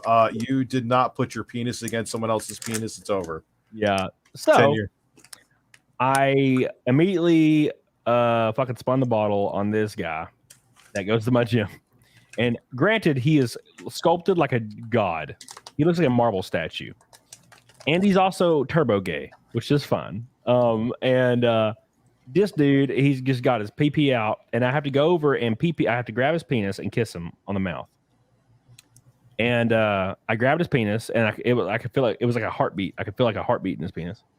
And it was fine, actually, Rich. Like, I don't know if you ever grasp another man's. No, I have not. I have, contrary to popular belief, I have not. It was totally fine. It didn't bother me. I was like, oh, it's just it feels like a floopy skin. And then, but the moment where I realized that I wasn't like, I didn't lean that way very much, was when like, our lips touched, and I could feel his gruff, like his 5 o'clock shadow gruff on my face, and it like made my entire body like coil. Yeah, and I couldn't do it. You say that as if No, I like. I just could never, like, I'm just not interested in dudes. Like, it's just I can't compute feeling hair on a face. I can't, like, you know what I mean? Like, kissing a mustache. It's not my thing. That's it. And I equate it to like when you're just not attracted to a woman. It's just, I'm sorry, like, and I do. There was this one guy who just kept hitting me up in Twitter DMs saying like, hey, sexy every day. And I'm like, dude, that's just not the way I swing, bro. Like, I know I'm pro LGBTQ, and I think some people think because of that, but no, I'm just not, I don't want the person I'm kissing to have a beard. You're pro LGBTQ. Yes. Okay. This is a good question then. I'm not pro. I just don't really think about it very much, but I think everybody should be treated fairly and equally. Within reason. Like, I don't know, if you're 5'2" and you're a guy, maybe you shouldn't be treated equally, but I agree. I mean, women don't, that's for damn sure. But so if you have sex with a trans woman, is that gay? I don't think so, because here's the thing. like, say, I think it was, oh my God, I'm actually going to use him. Andrew Tate said this, and a lot of people gave him flack. I agreed with him, though. Would you rather have sex with a beautiful trans woman or a very manly, disgusting actual woman? Yeah. I would go with the trans woman. Yeah. No. Okay. So I agree. So that's going to get clipped. Dude, there we go. Boom. This is a great thing. So I put on Twitter and it fucking blew up on Twitter. Of course. Would you rather have sex with, what's that chick's name? The trans woman that's like really conservative. Blair White. Blair White. So I said, would you rather have sex with Blair White? Come on. I know what people are going to. I already see people, bro, you're so gay. Okay, anyway, continue though. Go ahead. So would you rather have sex with Blair White, or who is a biological man? Or would you rather have sex with this Indian lady? I forget her name. She's 29 years old, but she never grew past like a 2-year-old's body. So she quite literally looks like a 2-year-old. And Blair White. Blair White. Come on. I see the chat already. Oh, barf. Bullshit. Yes. Bullshit. Dude, I would balls deep Blair White and enjoy it.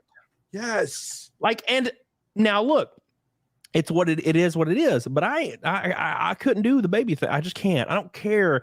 And I'm not trying to prove to people that I'm, not gay. I don't care. Like I'm thinking about the situation logically. Like I could probably get into it. Now look, but is it gay? If there's a pee-pee there, I think it is a little. I think it kind of is. But I would still do it. All right, so then I'm gay then. I'm just I don't care. Yeah. Whatever. Yeah. See that's listen, where I'll get it tattooed on my ass. I'm gay. Like I'll sing it like DSP did back. I'm gay. There's a clip of him doing that. You should look it up. It's very funny. Yeah, one of my friends you choose death. Lies. If Blair White was like, yo, let's go, you would be like, yes, sir. Yeah, it's for the experience, man. I meant yes, ma'am. I did not mean yes, sir. I meant yes, How sir. How dare you, Rich? Cancel him. Kill him now. Well, you know who I actually I don't get a lot of shit because people understand. I forget that Chris Chan is trans. I've always known Chris Chan as the dude who had depended on, who probably smelled like taint, who said, I want a boyfriend-free girl. I will never think of him as anything else but that. Yeah. So actually, I don't really get flack for that. Never mind. Everyone's like, even like the trans community's like, yeah, we get it. We don't even think Chris is trans ourselves. So yeah, it's hard to believe anything Chris is throwing down nowadays. But what do you think about that? That's actually a good point. Do you think so? There'll be something like that. When Chris when he got went to jail for assaulting his mother and whatnot. Assaulting fucking Chris Chan fucking raped her. Continue. Yes. You're correct. And people were angry that people were misgendering Chris Chan. And I'm like, don't you lose the right to get respected for that affirmation after you do horrendous shit? Do you think? Yeah. I think that's reasonable. Chris Chan raped their dementia-ridden mother. Yeah. And the trans community, the conspiracy going around, which I kind of believe, is that Chris Chan became trans hoping it would give him more of a chance to get laid. Yeah. This is the trans community that says that. Yeah. It's what they just want. And are you going to refute them? You're going to say that they're being transphobic? Like they're saying it. Yeah. Right. But there are those people though, like freaking man, that something crappy will happen and they'll be like, hey, don't misgender this person. And I'm like, I feel like they lost the right to like get respected by anybody when you do some horrendous shit. Jacob, Strauss in Effect with Tickle TV Saga was A1 like the steak sauce. Thank you, sir. Starface, love you. If both of y'all had 3 wishes, what it would be? Oh God. Okay, let's see. A 6-inch penis, just so I could be average. Or well, slightly above average. My small dick works and no one's complained about it. So everybody complains about mine. And second wish, $10 million. And the reason I say that is because if any more than that, and then I won't strive towards more. It has to be within reason. Something I could lose. Third wish. Oh my gosh, I have no idea. That's a hard one, actually. I don't really want many things, man. To be honest, maybe Keira Knightley when she was 21 to sit on my face. That'd be a third one, probably.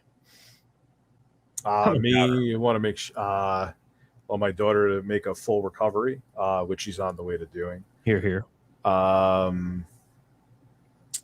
That's a good one, man. Because I don't want to retire. Like I'll make the money myself. Yeah, I'll be at that point where I'll be a millionaire. So that's going to happen. I want to do stuff with music production. And I want to, another wish I want, which I'm going to make happen. So I don't know if it's a wish, is I'm going to turn what I'm doing into a radio show. So yeah, that's noble. And I'm sorry about your daughter, man. I know we messaged back and forth in DMs, and that's why I didn't pester you much to come on my show. I knew you were dealing with that. Raymond, my favorite stream this week. Hey, thanks, my friend. I love you, dude. You're sexy. Hagai, doing this best year of YouTube. For me, 2021, I think, maybe. I can't remember. To be honest, like every year has been pretty kick ass. Last year kind of sucked at the very end, but and this year's been awesome with this new show. So what about you, Rich? Which show we thinking back? And someone had a very interesting super chat there that I'll answer in a second. That's why my brain kind of clocked out for a second. What was the question? The question was, what was the best year of YouTube for you? I guess personally. Oh God, I don't know, man, because YouTube's morphed for me. Like, it's just changed. The animal has changed, and I've changed as a person. Yeah. Like, even if I could still be killing it with like 2013 content, I don't know if I'd want to be doing it. Like, I like doing the show. I like, before my daughter went in the hospital, we were putting up a lot more like high production value stuff. That's kind of the direction I want to go in anyway. Yeah. And I get to be my vile loudmouth self in my streams. So, okay, I can't put that in videos anymore, but who fucking cares?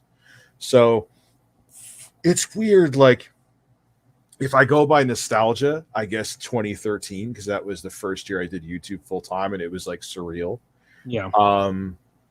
But it's still changing and evolving for me. I'm still, we're starting a merch store, we're starting other stuff. So we'll see where the chips lie, because it's still going, Yeah. And that's sometimes I reminisce and I'm like, you know what, to be honest, this has been my favorite year so far. Just 2023 has been great for me. I've been having a lot of fun. So. You got to adapt. You got to evolve. You got to change. I see you've done that. I think I've done it. My audience can tell me and be truthful with me. And that's how you if you try to just keep doing the same thing, you'll just get stuck in the past, and people will move on. Yep. And dude, I get burnt out although I love doing the content I've been doing for a long time. I like just trying other shit. It's just fun for me, and because I like to flex that creative muscle, and I just can't do the same thing. It's like when I see channels, which I have a lot of friends that do these channels, and there's no shame in it, dude. It's the grind, But they're like there's a lot of channels I know that are based around like movies underperforming at the box office, and these movies are gonna fail. They're woke, they're evil, they're stupid, and I'm just like, I have no idea you're talking about. Continue though. I'm just tired. Personally, if that was me, dude, after like 6 months, I would want to die. I'm like, dude, I don't want to do this anymore. It's because it's like constantly negative. And obviously, most of my videos they surround negative ideas of people in workplaces. But dude, my entire video will be a comedy sketch. Like, I'm just fucking going the whole time and making jokes and trying to make it lighthearted, but also bring the information to the forefront. And but I just can't, man. It's like, like, I also think Little Mermaid's going to be trash, but fuck, there's like 9,000 videos recommended to me about Little Mermaid's going to be awful. Little Mermaid's blah, blah, blah, blah, blah. And I'm like, dude, it's just going to be awful not because of the virtue signaling, just because it's going to fucking suck. Yeah, dude, that Scuttlebutt song came out today, and it's so bad I almost threw up. I always say this, whether it be video games or movies, I don't care about the race, the gender, whatever the character. If the story is good and the game is good, that's all that matters. Yep. And here's the thing, there was this TV show that my ex used to watch. It was called Scandal, and they would look for any reason for someone to be. It was on like CBS too. They were always fucking. I was like, it's CBS. If I want to watch porn, CBS, I'll go to fucking Pornhub. Like, I don't care I don't care.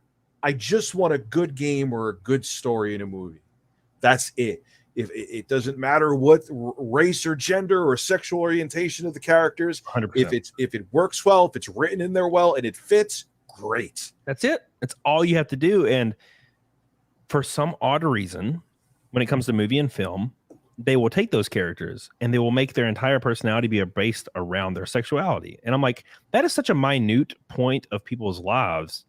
Like, people have so much to offer, and then it'll be their entire character arc is the fact that they're gay. And I'm like, dude, like, there's so much more that we could focus on.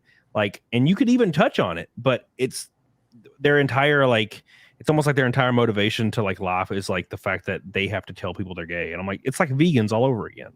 And it's like, just write the character good and no one will care. There's been tons of gay characters that existed, and there's been tons of black characters, white characters, Asian characters, and they were written really well, and they're like iconic throughout the ages. Mm-hmm. You know, like for Ip Man, Asian man, amazing. Donnie Yen, fucking awesome. Do that. Sigourney Weaver, Michelle Rodriguez did a lot of great shit as a woman. But there's so many examples out there. But it's like, oh well, it's like when Jennifer Lawrence said she was the first female action star, and I'm like, oh my god, are you fucking kidding me? You have to. The bottom line is, you also have to have the substance, not just the identity. Yes. That's so important. It's that simple. You have to have the substance. I mean, look, I think it's great that there are black women getting leading roles in Hollywood. I have no problem with that. I think it's fantastic, but you have to have the substance behind it. If it's just about the identity, the movie is vapid. It has the depth of a puddle of piss, and it's going to suck. It's that simple. Yeah, I agree with that. But yeah, that's basically those channels. Like I'm just like, I kind of watched them a little bit, but like wishing for things to fail is just, I just can't constantly be negative. It like starts to wear on me personally. And I'm like, look, I'm just tired. I'm just so tired. Disco Cobra. Cam and Rich, I'm curious as to who originally wanted to do this fight. Do you guys have a bad blood, or do you respect each other to some degree? I watched both of y'all's content for various reasons. Discussion would be cool. Oh man, it's a complex interweave story, but I'll make it like 5 sentences. I found Jeremy, or Jeremy found me. I don't even remember how it started with the whole Diablo Immortal thing.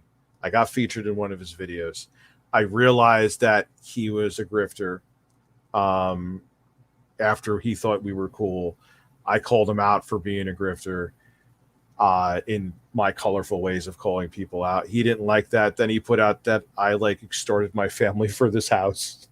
I remember that, yeah. Saying stuff about like me not having like access to my kids and shit. So I'm not gonna really like him after that, to put it nicely. But that's where it really came from. And he's kind of one of those get woke, go broke dudes that Camelot's talking about. Let's just keep it real. And that's not my cup of tea. Yep. And yeah, when you lie about me, I'm not really going to be a fan of you. But the tweet I put up was just me stoned out of my mind, and it wasn't serious. But if it happens, it happens. I'm down to do it. Yep, dude, and that would be monumental. It'd be a great freaking show, dude. Thank you, Disco Cobra. By the way, shout out to Disco Cobra. Very large supporter of mine, and I don't deserve that shit. I appreciate you, dude. But man, I had a thought and it's gone. Oh, I hate when that happens. Yeah, well, welcome to my world with weed, but continue. By the way, we are 340 into Fight Milk. I'm gonna pull up something real quick, and this is unrelated, but I have to do it because somebody on oh fuck, I love that woman. Gosh, she's so beautiful. I would die for her. Okay, speaking of dying, somebody in Rumble chat said you can't bench 305. Bench 405 and I'll give you $100. Okay. So here we go. Go get 100. Let's get $100 real quick. So this was recently. This is 2 reps at 405. Oof, man, you see the bar bending, dude. Yep. And then there's your 2 reps at 405. Here is 8 reps at 315. And you can rumble rant that if you want. That'd be fun. But yeah, here's 8 reps at 315. Damn, son. Appreciate you. Bench is all I have in this world. So I'm glad you chose that one and not squat. Thank you. I appreciate you. All right, Cody Dole. I'm a week Samantha, out. No. Samantha Bullock. I don't want her question to be skipped. Make sure you. I won't skip it. Yeah, I see it. It's okay. 3 super chats away. I'm a week out from my first sprint car race after the last couple of months of late nights working on it, listening to CAMELCAST. Thanks for the boost and motivation. Keep going crazy. Cody Dell, good luck, dude. When it's going to be kind of scary when you're lining up for the green flag. So just keep your wits about you and get comfortable in the car and do a lot of laps and practice. And maybe opt to start in the back and kind of follow lines and get your bearings in. Good luck, dude. Cody Dale, love you. Kevon! Anybody want some of Boogie's toothpaste? Absolutely not. Thank you, Kevon. Jessica Reload, my girl. How far are we from seeing your beautiful traps and pegs? Oh, we hit it. We're actually 340 from Fight Milk. We'll do Naked Snake here in a minute after we finish these super chats. There's like 3 left. And real quick, let me hit this one before we hit Samantha's because Kevin, his penis is so massive. Woo! Yeah, man. Even and with a brutal ass super chat. I appreciate you. I won't be reading it, but I love you. I appreciate you. Oh my God, that took me a minute. That took me a minute. Oh God, I almost read it. I'm glad you didn't. So, thank you. By the way, Kevin, I love you. I appreciate you. You're always super chatting. And so, what he's talking about is, we were talking about Little Mermaid when he super chatted that, and the entire movie is CG because the main actress Halle Berry can't actually swim, so they opted to do it all CG, and she never stepped foot in water. So that's what he's talking about. I probably could have went without saying the thing, but I appreciate you, Kevin. Thank you, dude. And I appreciate my brain for not spazzing out and reading that. Rich, can you say hi to my friend? His name is Nee. It's like, no, don't do it, Rich. Yeah, they try to do that all the time with me too. It's okay. Salty Engineer on Rumble. Here you go. Thank you for your $20 Rumble rant. I love you. All right, Samantha, here we go. So, Rich, what's your opinion about underage sex change? If it's something that is irreversible, I don't agree with it. That was easy. 100%. Yeah. People think I'm in that camp. I'm not. If I do not have the research, if stuff is being done, but if I heard there is some states that it is, I don't agree with it. But I do not have the research to back it up. But my flat out general statement, if there is some kind of therapy that's irreversible or some kind of surgery that's done that's irreversible underage, I don't agree with it because the kids, their mindset could change and then their life is ruined.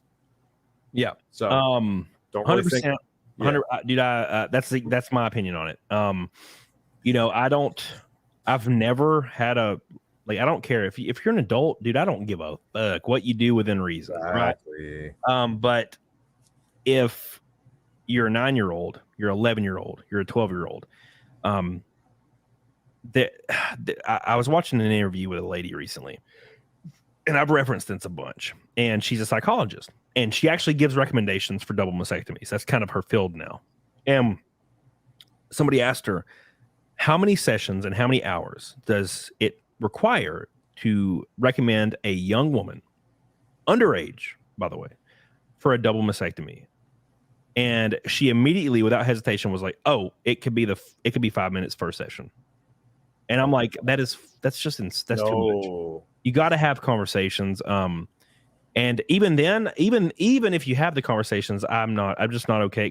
And the reason is because I put myself in the situation. I was borderline brain dead when I was 16. I think back to how stupid I was when I was a kid. 10 years old. I can't even imagine making a decision to alter something at 10 years old. And then even 16, 18, 20, I didn't become, I think, in my conscious mind until I was like 28. Is when I kind of was like, became adult me, like full-fledged, and I've kind of felt the same way ever since. So yeah, if it's irreversible and they're underage, I think we should leave that out of the conversation forever. So me and Rich agree on that. Thank you, Smith. But people are saying, but what about puberty is irreversible? But hormone replacement therapy is something that is reversible. You could go on hormone replacement therapy and it will not, as far as I've read, so because I'm not, fucking super well versed on this, I'm talking about procedures that are non-reversible or irreversible. Right. So cool. This is so the thing about puberty blockers for me is when it comes to young boys, it's recommended 7 years old, which is just insane to me. But puberty blockers for a young boy, although the headlines and the bodies, until you read the bodies, will claim that they're reversible. The thing you have to point out is young boys almost always end up with micropenises from puberty blockers, and they end up impotent.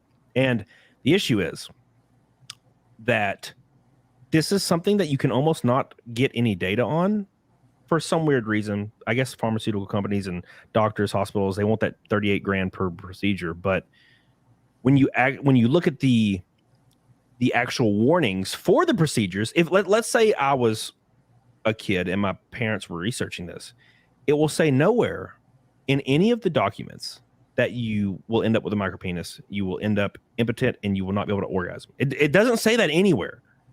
But it says there's a high chance when you have a sex change later on down the road, you won't have enough penile skin to form a vaginal canal because you have a micropenis.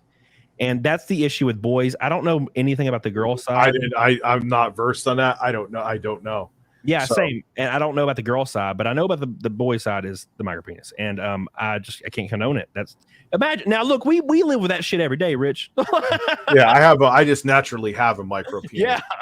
I always remember this clip, and it was from CBS, so it isn't like I'm watching some right-wing shit. So, and there was this little boy who they believed they wanted to be a girl, and they were transgender, and they started to go through the process and everything, and then they changed their mind. Yeah.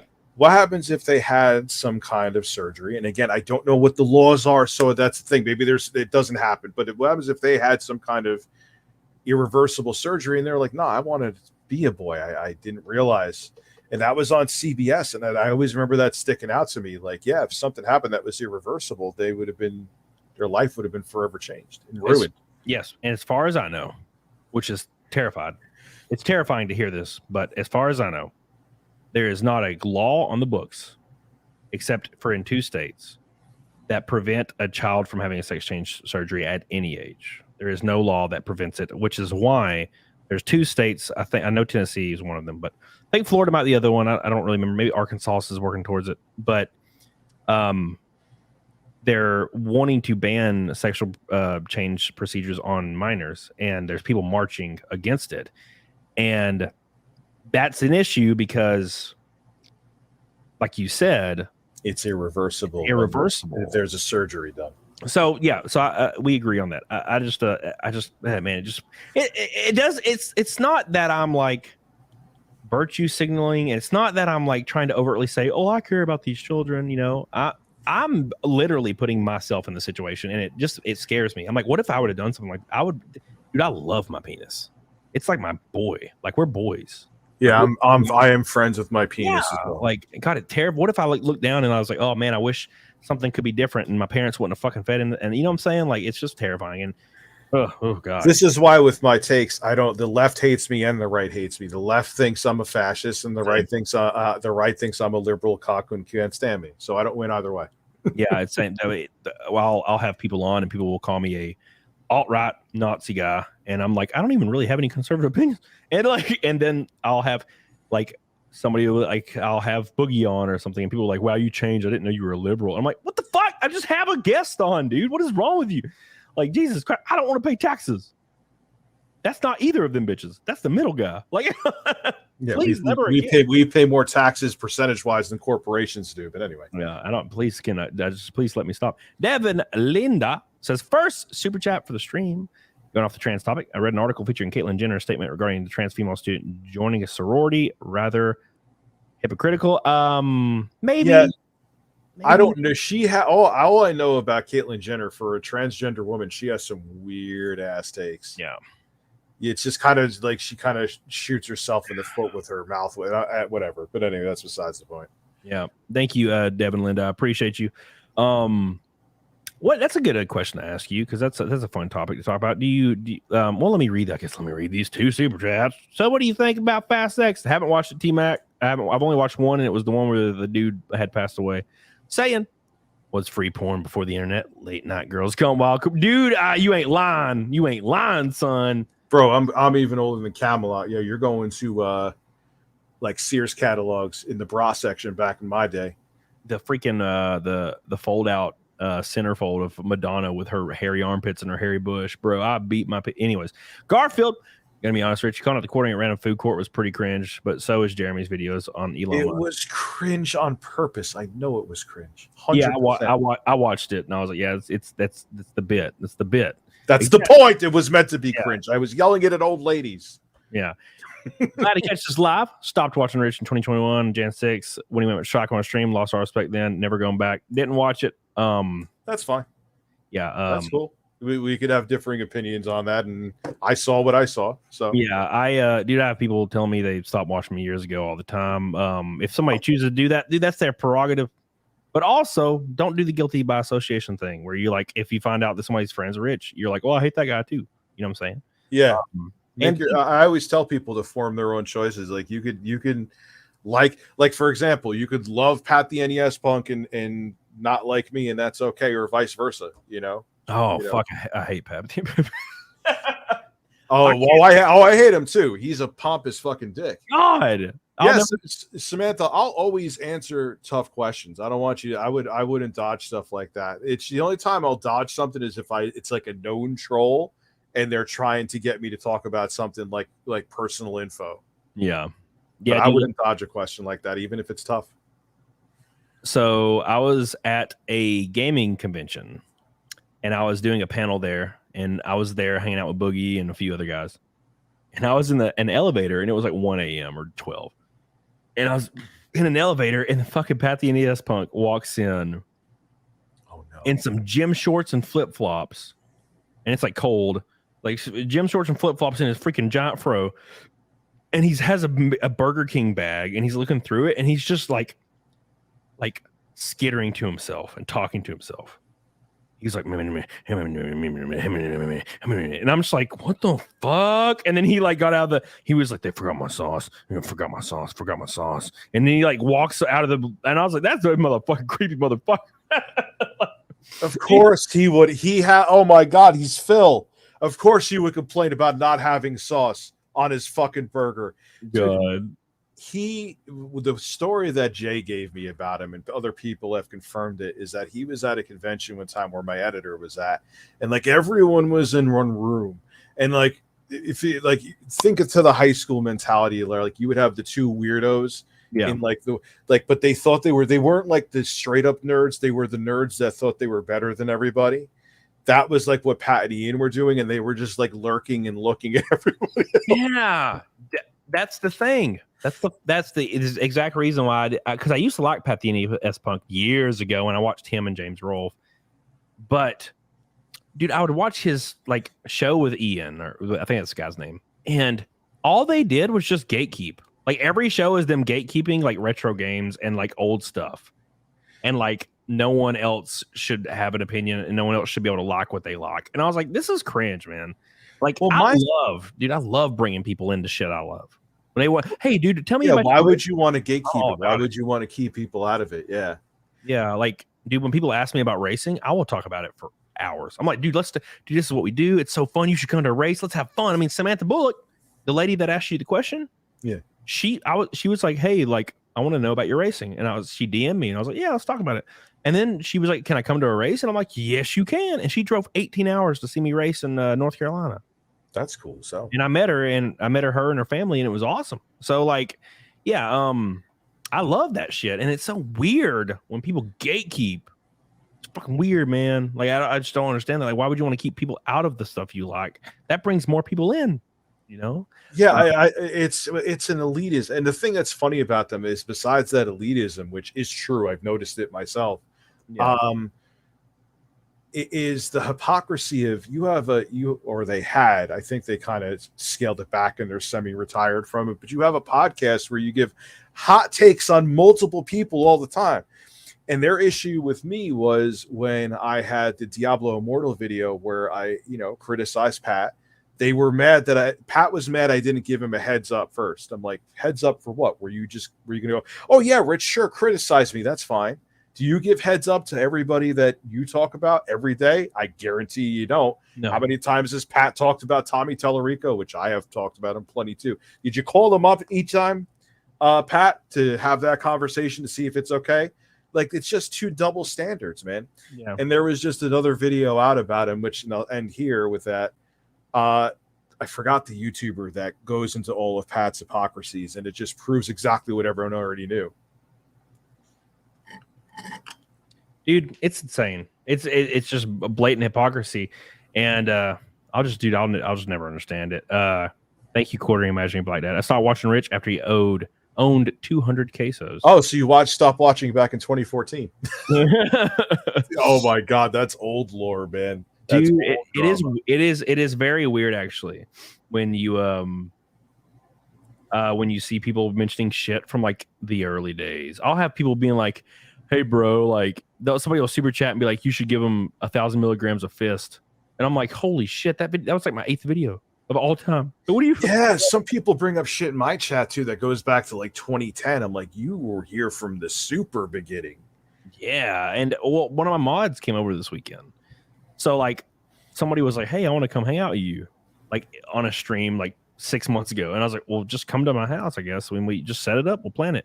And only one person did it, and it was my mod, Holy Ozone. And he's just been at my house for like 4 days, and we've just been drinking and playing video games. It's been awesome. Like, it's been great. He's in my house right now. Like, is he really? Yeah, he's a great dude. So, and I'm like, yeah, dude, I don't shy away from that at all. Steph, by the way, God, I love your face. I'm waiting for more pictures of your mug. I love you. Bot Milk Fund. Look at this beautiful lady. An orange boy down the hatch. That puts us exactly $2.95 from Bot Milk. Closing in on the end here. Thank you, Steph. I love you. I appreciate you. You're beautiful. Thank you so much. Danny. I say gatekeep your hobbies from bad actors. Political activists will subvert what you love and try to change what makes it great. Yeah. So no, there's no political actors trying to like subvert my racing. It's just random like people I know. Just ignore the political actors and they lose relevancy. It's that simple. Yeah, dude. Which reminds me of freaking. This is kind of unrelated, but related. Kotaku. Those bitches. I hate them bitches. Like, man, there has been, I think, 2 occasions where somebody on the inside of some company messaged me and I made a video about it. And it fucking broke everything. And dude, it was fucking great. And Kotaku made an article about it. Didn't credit me, didn't post my video, and said, this is what's happening at GameStop. A YouTuber leaked. And they never mentioned my name, my video, nothing. So because they're shitty. They got pissed off at Nintendo, so they leaked stuff about Legend of Zelda Tears of the Kingdom just to get back at them. Yeah. I believe that's a story. Dude, I'm sorry. You're just Carrie, the guy spamming calling Carrie like fat. She's like 90 pounds. You guys are crazy. Like, spam something else. Call me fat. I'm like 198. Or you could call me fat. Yeah, look at Rich's right. That would just be no problem there. Fuck, look at this. No, just kidding. You're beautiful. No, Kotaku. So I released a video where I snuck on to a conference call, like a company-wide conference call for GameStop, and I leaked it. And fucking, I remember that actually. Yeah, dude, it was everywhere. It was fucking crazy. It got like 400K views in like 2 days. It was awesome. And Kotaku released an article a week later about it, and they didn't even mention me. They just was like, "Oh, a YouTuber leaked a call," and blah blah. And I was like, "You motherfucker!" And I was so pissed. Oh, that I've had that happen to me. Unless you're completely straight edge and you're in the good corporate graces, the influencer will not be mentioned. I hate using the word influencer, but that's what I guess what we're called. So, Yeah. Yeah. No, if you're not like totally brand friendly, they won't mention shit. No way. It's dude, it's just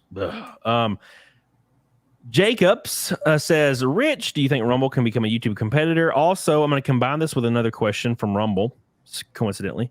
Said, ask Rich if Rumble has approached him to do content there. I won't talk on that. What I will say is any of these platforms, I don't care who it is, Storyfire, Odyssey, whatever, they need to have a streamlined app that is at least close to on par with the features that YouTube offers. Yes. It can't be just about sticking it to the man. It can't, because that doesn't sell people. You know, if people really cared about like ethics and sticking it to the man, iPhones wouldn't be the most popular phone in the fucking world.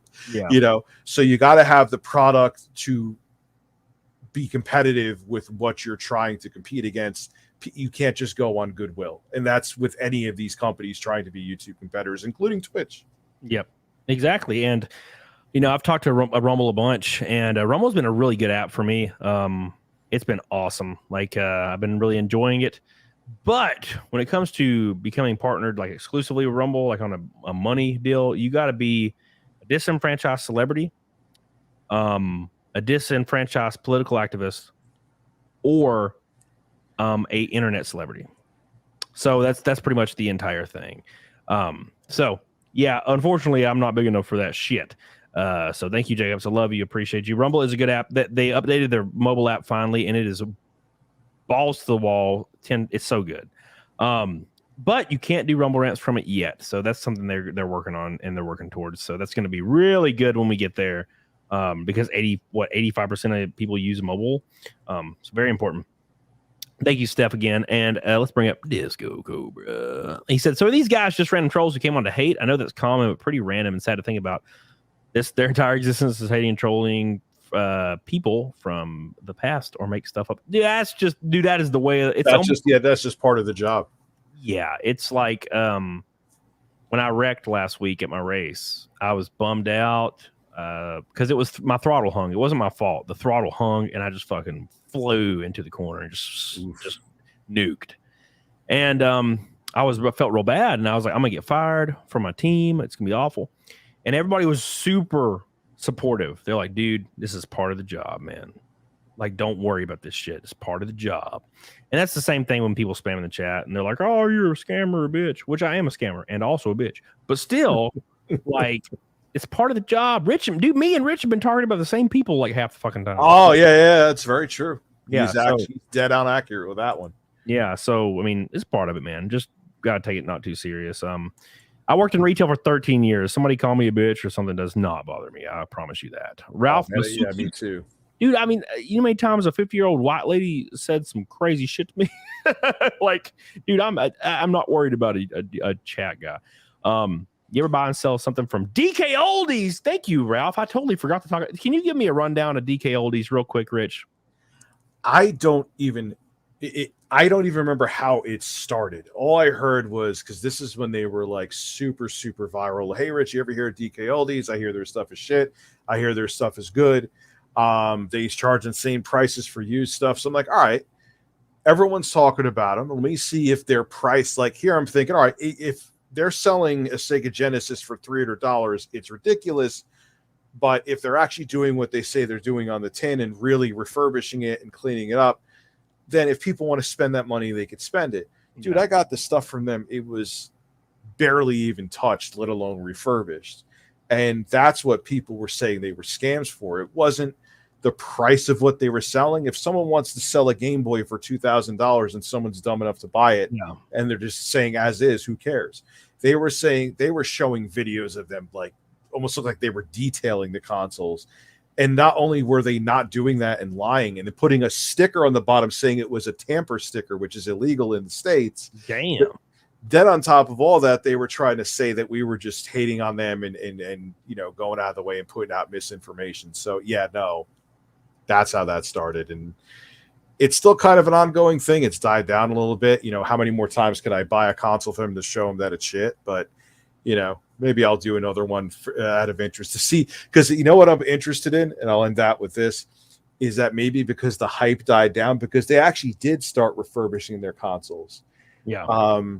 I wonder if the hype died down, they went back to their old ways, and they're hoping no one pays attention, because they were actually on a class action lawsuit. Jesus, dude, it's freaking wild. I watched a few of the videos when you were doing it, and they were freaking popping off, and I was like, dude, this is wild as fuck. Dude, it was insane. Wait? Oh, thank you, Jarrett. Love you, dude. Appreciate you. I want to ask you a question about a specific creator, because I got lit up about this, and I think I want to know like your opinion on it. Can I crash to your place for a week this fall? I can spot you at the gym. You sure can, Johan Noxos. By the way, the guy that was like, I bet you can't bench 405, or I'll give you $100. Yeah, guess what? Never gave me $100. Thanks, appreciate you. There's a shocker. Bastards ass. God, I finally got to use my lifting for a good purpose, and they don't even give me the damn Rumble Rant or Super Chat. Thank you, Johan. So I made a video about a month ago, and it went nuclear, and wasn't a good video. What video? Which one was this? It was about Linus Tech Tips, and he was using tactics that I feel are predatory towards workers. And that's all I did was talk about it. I didn't call him a piece of shit. I never said anything like super negative about him. I was just like, not letting your employees like give each other information on what they make, or give it to a third party, allowing them an opportunity to maybe find a better source of success. I feel like is a little predatory. I feel like people should be able to talk about their pay, because the only reason they can't is because you're worried about them getting a better deal. And Linus Tech Tips has a policy in the employee handbook where you're not allowed to speak about pay, or you will be fired. And there is only 2 provinces in Canada that's not illegal. And he just so happens to live in one of them. And I was like, that's kind of bullshit. I don't really like that. And dude, it has like 40% dislikes. No, I believe that people would be like that.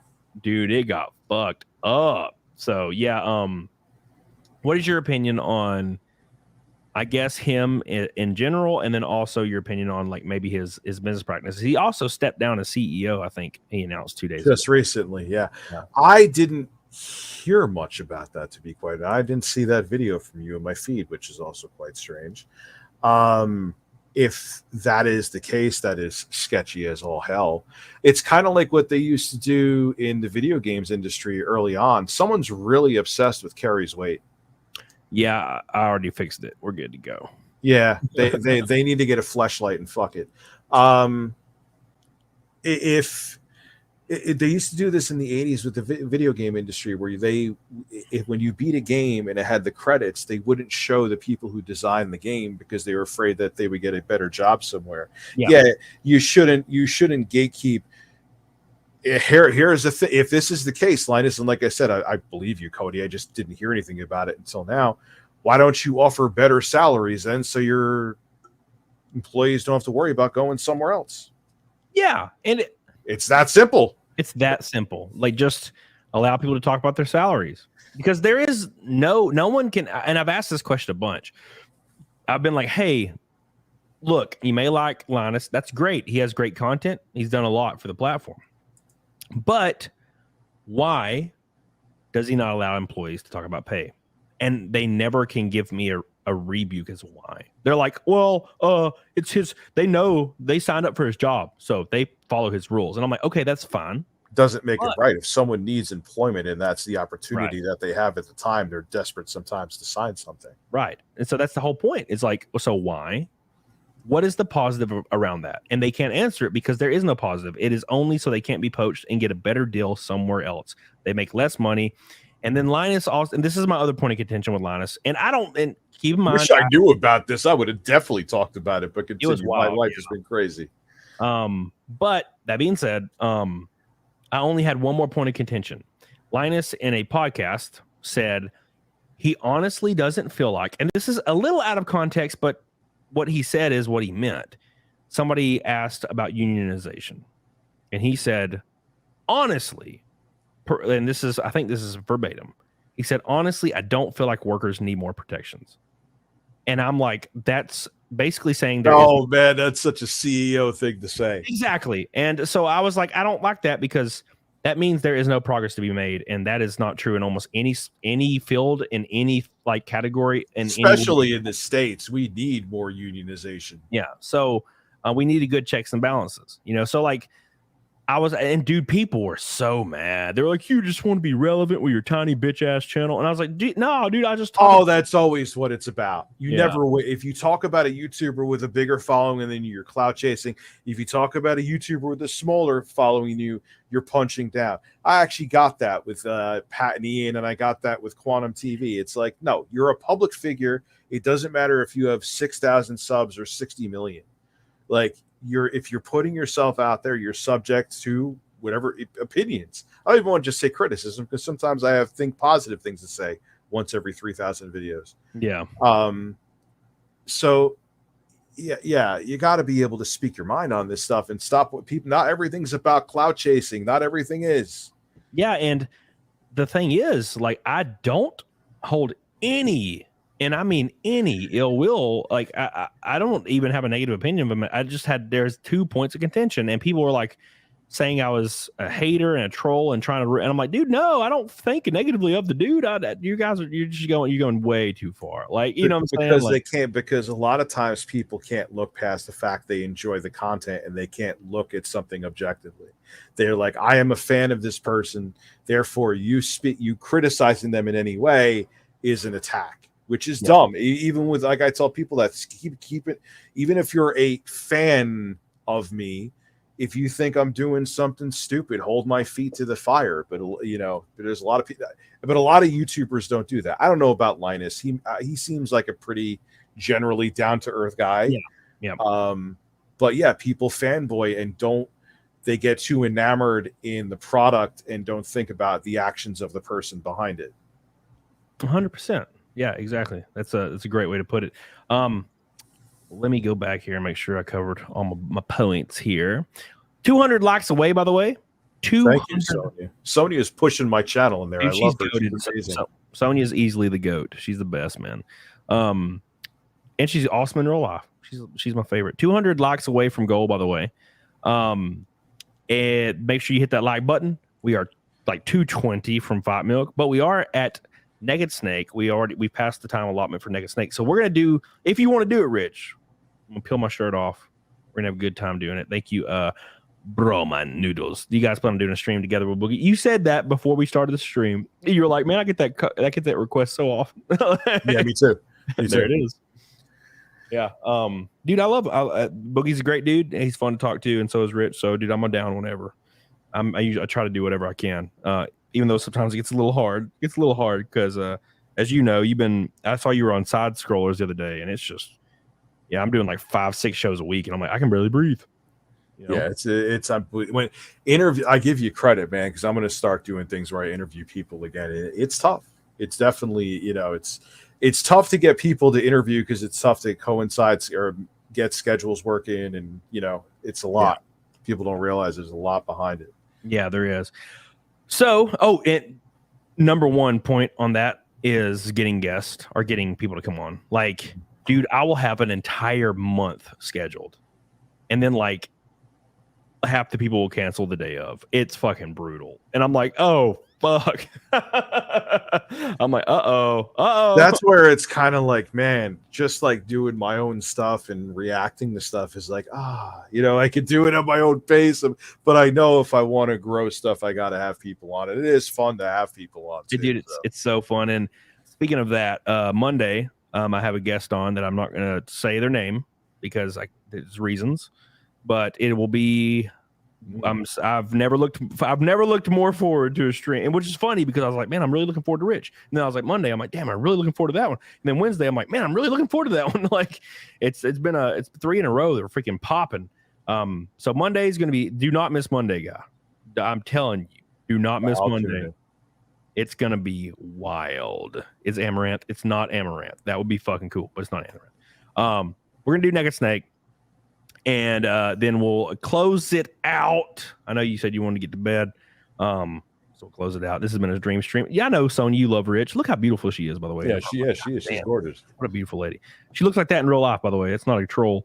I've hung out with her 100 times in real life, and she's great. Let's do it. It's not Tiny. Fuck Tiny. Fuck. Tiny's a bitch. Not really. I'm joking. I love Tiny. All right, here we go. Here we go. Stop for Naked Snake for the 162nd stream in a row. Boys, it never ends. And today with us, we have Rich doing it. He's going to show us his glorious king nipples. All right, you know what? I got to be a sport. I'll be out for a little bit more and be shirtless. You guys ready for this shit? Oh, Look at him. He's coming. By the Jeremy Hambley's gay black dads are fucking my Amazing. Here we go. My turn. Rich is ready. Look at those saggy bastards. Look at them. Dude, how do you do that? Man, that's crazy. You can do that. Because I've been actually going to the gym now that I could flop them even more. See, it's kind of scary. It's mesmerizing and frightening. All right, here we go. I'm going to pop my headset off for 2 seconds. Let's do this. Give Carlos my milk. Searching and I'll melt into you. What a fear in my heart. Here we go, boys. But you're so supreme.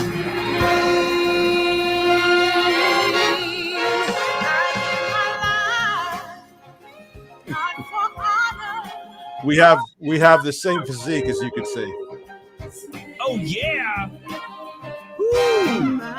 Get it, Rich. Ready? Man, there we go. Yeah! Beautiful, man. Dude, God, amazing. 162 in a row with 2 shirtless mans. I don't know how he. Hold on, let me see if I can. Yo, I'm gonna have to start using StreamYards for my streams, man. It has some good features. It is. It's like $200 for a whole year, and it is amazing. I used OBS, and I was like, I'm older, and I don't like change. And I used it once, and I was like, well, never use an OBS again. God, I use OBS every day. There's like a chat. You can pull up every chat you want, and you can have all your shit over here.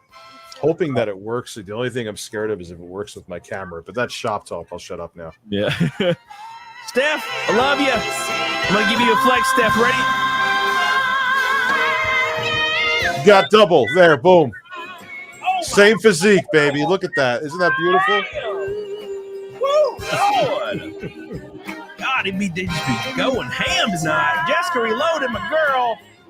She coming on my face. I appreciate you, Jessica. I love you. Thank you so much, baby. Glad you're here always, always. Samantha Palmer coming in strong. Rudy Toot, my girl Ashley.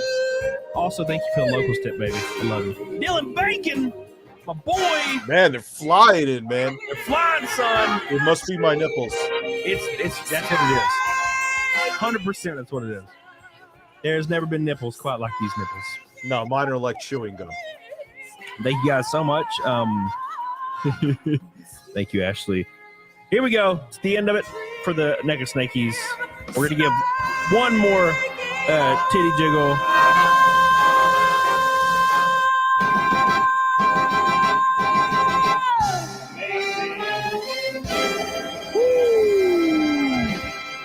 Oh, he only gets $1. You must be blind, Ashley. Thank you so much, guys. That's wrong. That's Bluetooth. All right. Thank you, Ashley. This is not for Camelot. You bitch. Thank you. Appreciate you so much. God, you actually sounded like Snake there for a second. How dare you, Colonel? She says it's not for me. It's for Rich. Otacon. All right. Thank you. Thank you so much, Ashley. I love you. There's so many I can't even keep up. Yeah, Steph with an orange one. Thank you, baby. Another one. Jeez, damn. Appreciate you, baby. Steph going hard as hell with a beautiful face. Give her a little quack. Thank you, baby. Alan Jones, my boy. Samantha Bullock. Jesse Rian. Mama ready. Mama ready. Get some of that love. Ready for my 3-way boys. Thank you, DJ. I appreciate you. Ashley. Love you. And my girl, Carrie, how you doing, baby? I'm glad you're here. I'm glad you're here, baby. She's always here. Been with me for a long time. We're 170 likes from the goal. I need you guys to spam that like button like your life damn depends on it, because mine does. Literally. Yeah, I should start doing. I have learned a lot from your stream tonight, sir. Hopefully it works with. Hopefully StreamYards works with my camera. But I've taken a lot away. So what do you use as a camera? I use a Panasonic GH5, but it actually goes into a game capture card. That's how I get the footage from it. Mine does, A lot of software is like doesn't even recognize it. So I'm like, well, that's shit. Same. So, yeah. So my I have a Canon M5 or M50. I don't remember, and it plugs into my 4K capture card, and I just pull it up as a source. That's all I do. oh, thank God. Okay, because like and everyone's like, use the Cam Link. The Cam Links suck. Yeah, it's every damn computer, Intel, AMD, laptop, desktop. I'm going on. I'm losing my mind. It's like it doesn't work, and it's frame ready, and it's awful, and it freezes. It just flat out locks up. Yeah, no thanks. Just straight into the HDMI, straight into the capture card. That's what I do. Oh, now I might have a half chub now. Thank you. Half chub, come for the full chub. Speaking of full chub, we'll cover one more thing before we dip the hell out. Appreciate you guys again for all the love, especially where is he at? I saved him over here. Kevin Hunt's is the top dog today at 3 Pink Boys. I appreciate you. Billy Hatcher, Jesse Rianne with the Pink Boys, and Trads Beardman with the only red boy today. The guy that said he would give me $100 for benching 405 did not give me $100 after I proved I could, which is bullshit. But it's fine. It's okay. I'll be able to sleep maybe. Thank you. We did not, Tristan. Thank you, Will B. Rich fighting the urges to use the soundboard. I actually hit it once by accident. I'm no bullshit. Before I was like, wait, did you guys hear that? Yeah, dude. So I have one signal. So I have a Rodecaster Pro, and it flows everything out of one source. So when I go on shows, randomly I'll be like, and then everybody on the panel is like, "What the fuck was that?" And I'm just like, and I just don't say anything. How do you like the Rodecaster Pro? Yes, we're talking shop. I'm sorry. How do you? It is the greatest thing that has ever existed. I'm whipping mine out tomorrow. I have one. I never took it out of the box. Yeah, I was dude, it's so good. So I was in Vegas, and I was using some kind of interface, and I would use a cloud lifter. And my buddy Nick was there, and he was going to do my CAMELCAST with me live in Vegas. So I was like, I have this thing, and he was like, yeah, we're not going to use that. We're going to use the Rodecaster. And he pulled out his Rodecaster, and we plugged everything in, and I messed with it for a minute, and it has a condenser on it, a noise gate, all that shit. And I got home, and I ordered one. I ordered one actually in Vegas, and it got delivered when I got home. And it's the greatest shit ever. It's so good. Can't believe I used anything else, to be honest. Jesse says, Camelot's tattoo story. I have 3 and needs more. These are all PlayStation 1 games I grew up playing, except for PlayStation 4 for Evil Within. That's it. That's all of them. Like my ex-wife was like, you should get tattoos. I have tattoos. I'm like, all right, cool. And then she left me. Well, luckily, no matching tattoos. I survived. Although I do have a cat dog tattoo. The old cartoon. And I have cat and my ex-wife has dog. But it's not a matching tattoo. It's different tattoos, but you know. Johan, Rich, what's your opinion on the Asus burning processor overclock fiasco? They're absolutely disgusting for what they're doing. They design a motherboard that fries the AMD CPU. It's their fault. They put out a BIOS update to prevent it, but if you update it with this beta BIOS, it voids the warranty. What the fuck? Yeah, literally. So you just have to deal with it. So it's either, okay, so your choices are, okay, fry my CPU, but if you may have already damaged the CPU because you fuck something up with the motherboard, you get the BIOS and then the warranty is voided. So either way, you lose. So yeah, it's awful. They're disgusting for doing that. Yeah, absolutely. Thank you, Johan Nuxels. I appreciate you, my friend. The last subject, quick subject. So I don't know if you've been kind of like, you're active on Twitter and very. Yeah, dude, same. I can't get off that shit. And idubbbz has been a bunch of a topic of conversation a lot lately, and the reason is because Bird Gang, How Far to Fight Milk, shit, man, I don't know, like 190. So I'm trying to do all the math for all the apps at the same time. I have like 4 apps open up. But idubbbz made his entire career off of being like an edgelord, like saying the N-word. About to say the same word, yeah. All that shit, and which is fine, fuck whatever. Like I was 14 once, and although I didn't do that shit, like I watched his content a little bit. His Content Cop series is pretty fun. And and he like says bullying should be not, it should be a thing that just happens, like bring back bullying, blah blah blah. I get it, whatever.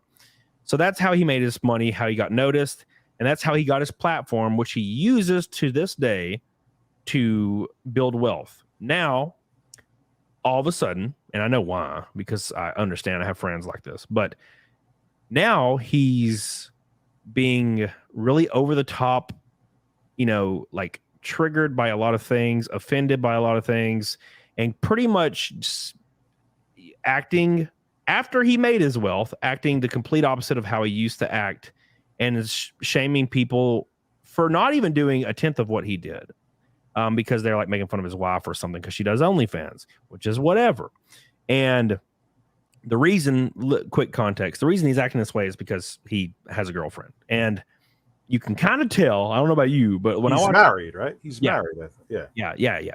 When I watched idubbbz back in the day, it's quite glaring and obvious that he was like a flaming virgin. Like it's obvious. Like you could see it in his soul. Like he is a weird ass fucking creepy dude. It's a blend of, I'll say what I would continue. Yeah. So he gets a girlfriend, and then he gets married. And then of course she structures all of his thought patterns now. So whatever she believes, he will now parrot. And I get it. I know guys like this.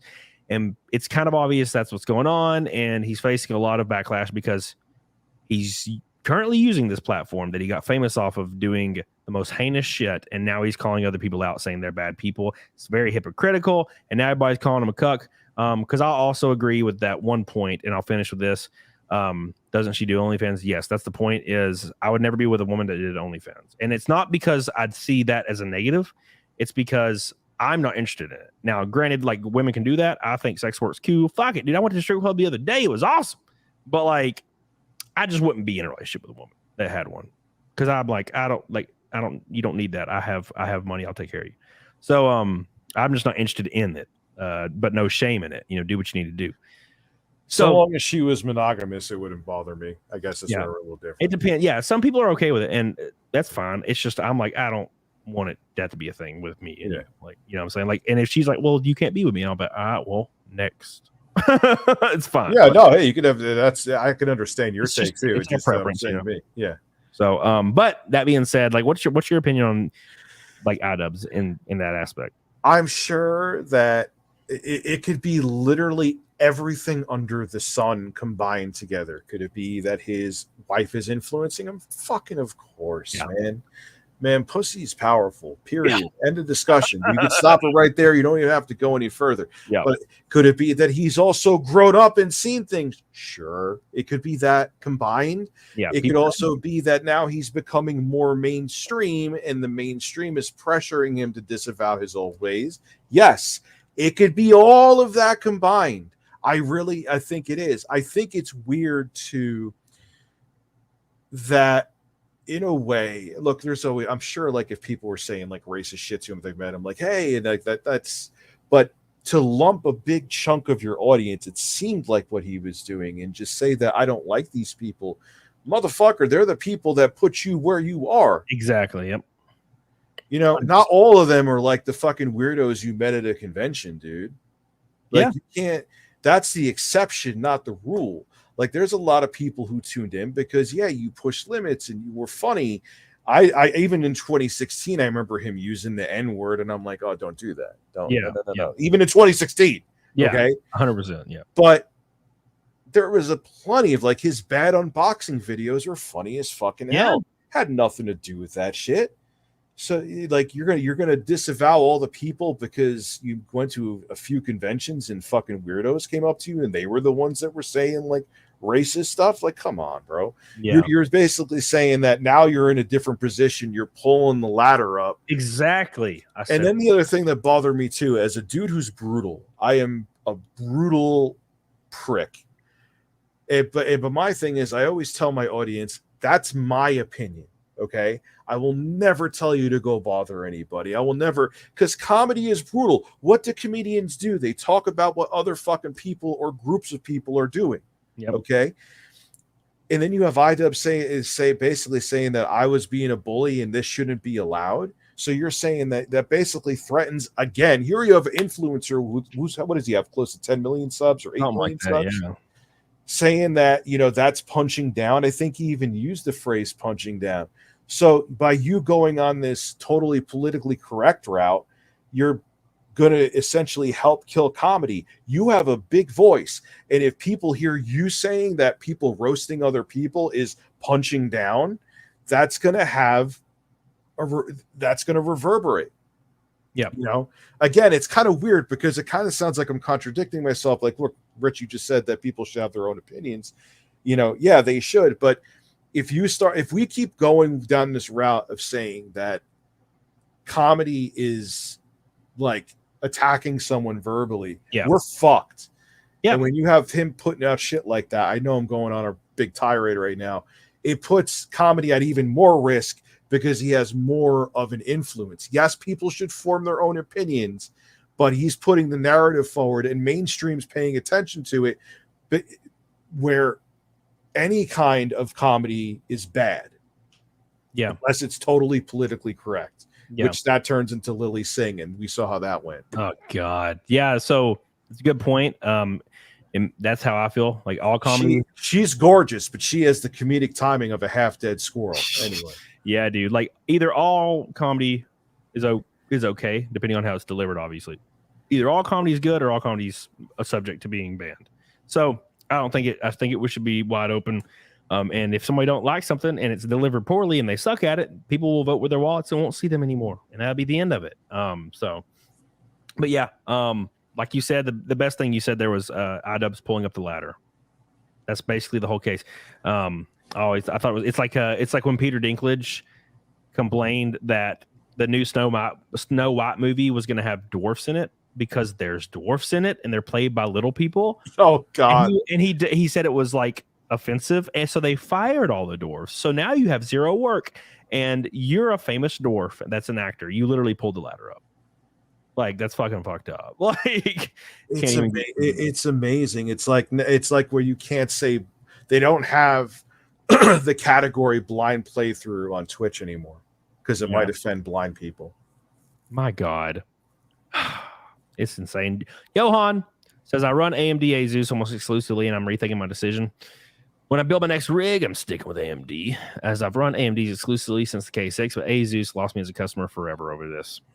Yeah, and it puts me in a weird position because I bought the ROG Ally to review. So it's like, yeah, that's all I could say. Just I could moan like I'm having sex. Oh, yeah, dude. That's what I'm all about. I'm still running Intel shit. It's because I've had the same freaking system for a couple years now. But my beefiest gaming PC is actually Intel 12900K too, so we're in the same boat. So yeah. I think mine's a 10900. It's a couple years old now, but I probably should start moving on because I have a music studio and I have my laptop in it, and I'm like, it'd be really nice to have a really beefy freaking desktop in here in my music studio, just to have no issues, and then build a new one, bring it up here, put this one down there, and then have all my bases covered. Hi guy, Adonis, best looking console, JP Saturn Model 1. Best looking console? God, that is a tough one, dude. There's a few of them that I love the way, like the Sega Genesis, the Model 1. Yeah, it's like that's a timeless one. So symmetrical. From a nostalgia, even though it's ugly as hell, the SNES is like iconically ugly. Yeah. I don't know. I'm gonna have to go with the Sega Genesis though, even though I was more of an SNES fanboy. Sega Genesis. I like the 10, like kind of product of the times PlayStation 1, like the first like square ass symmetrical PlaySation 1. Kind of like it. Yeah.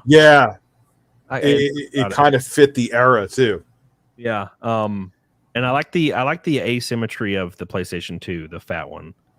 But God, it's hard to say. There's a lot of good looking consoles, to be honest.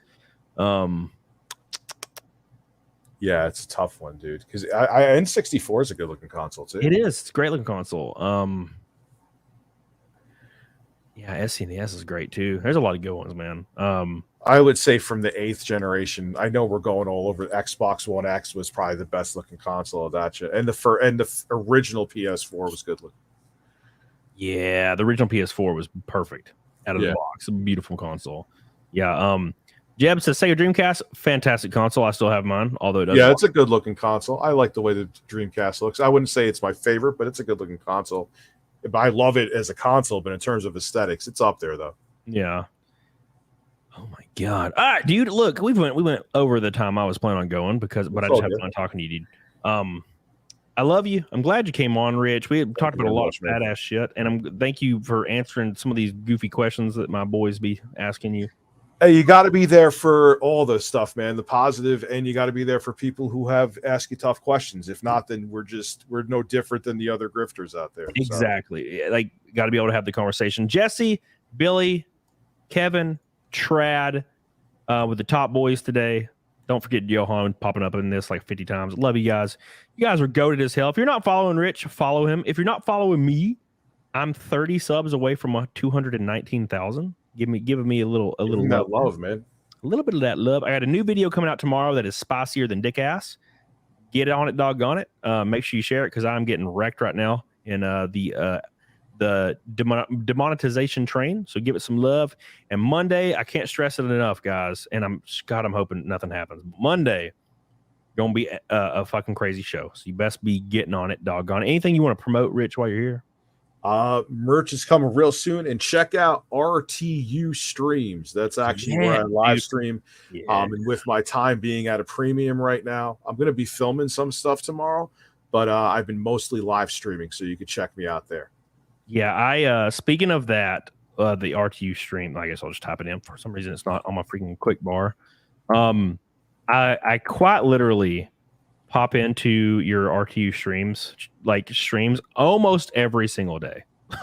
Like, I try to catch every show just because I love the shows. Rich is a great streamer. It's fucking thumbnails, man. Yeah, look at Philip Burnell. God, he's just blowing his load. God, oh, look at we are going to have shameless self-promotion. It is legal. I talked to a lawyer. I know I mentioned it early on. We are having DSP Gaming 8-bit merch. You could get you could get Phil's fap face on your chest soon. Yeah. Hell yeah. Anyway. Speaking of that, real quick, because somebody in the chat reminded me, and I'm a dumbass. I'm scrolling up. Where is he at? Derek Huda gifted 5 memberships, dude. I love you. I appreciate you, buddy. I missed that earlier because I'm a dumbass. It doesn't pop up in StreamYard, which is why I missed it. So thank you. I appreciate you. Thank you, Ashley. Thank you, Samantha in the locals. And thank you, Salty Engineer. Alan Alec in the Rumble and X-Moon. Look here, listen. Appreciate you, X-Moon. Get on it, doggone it. We'll see you guys tomorrow in a video, Monday in a show. Appreciate you, Rich, again. Let's get out of here. Yeah, I'm gay. Have a good night, guys. Going to bed. I'll see you tomorrow in the stream. Have a good one. Hell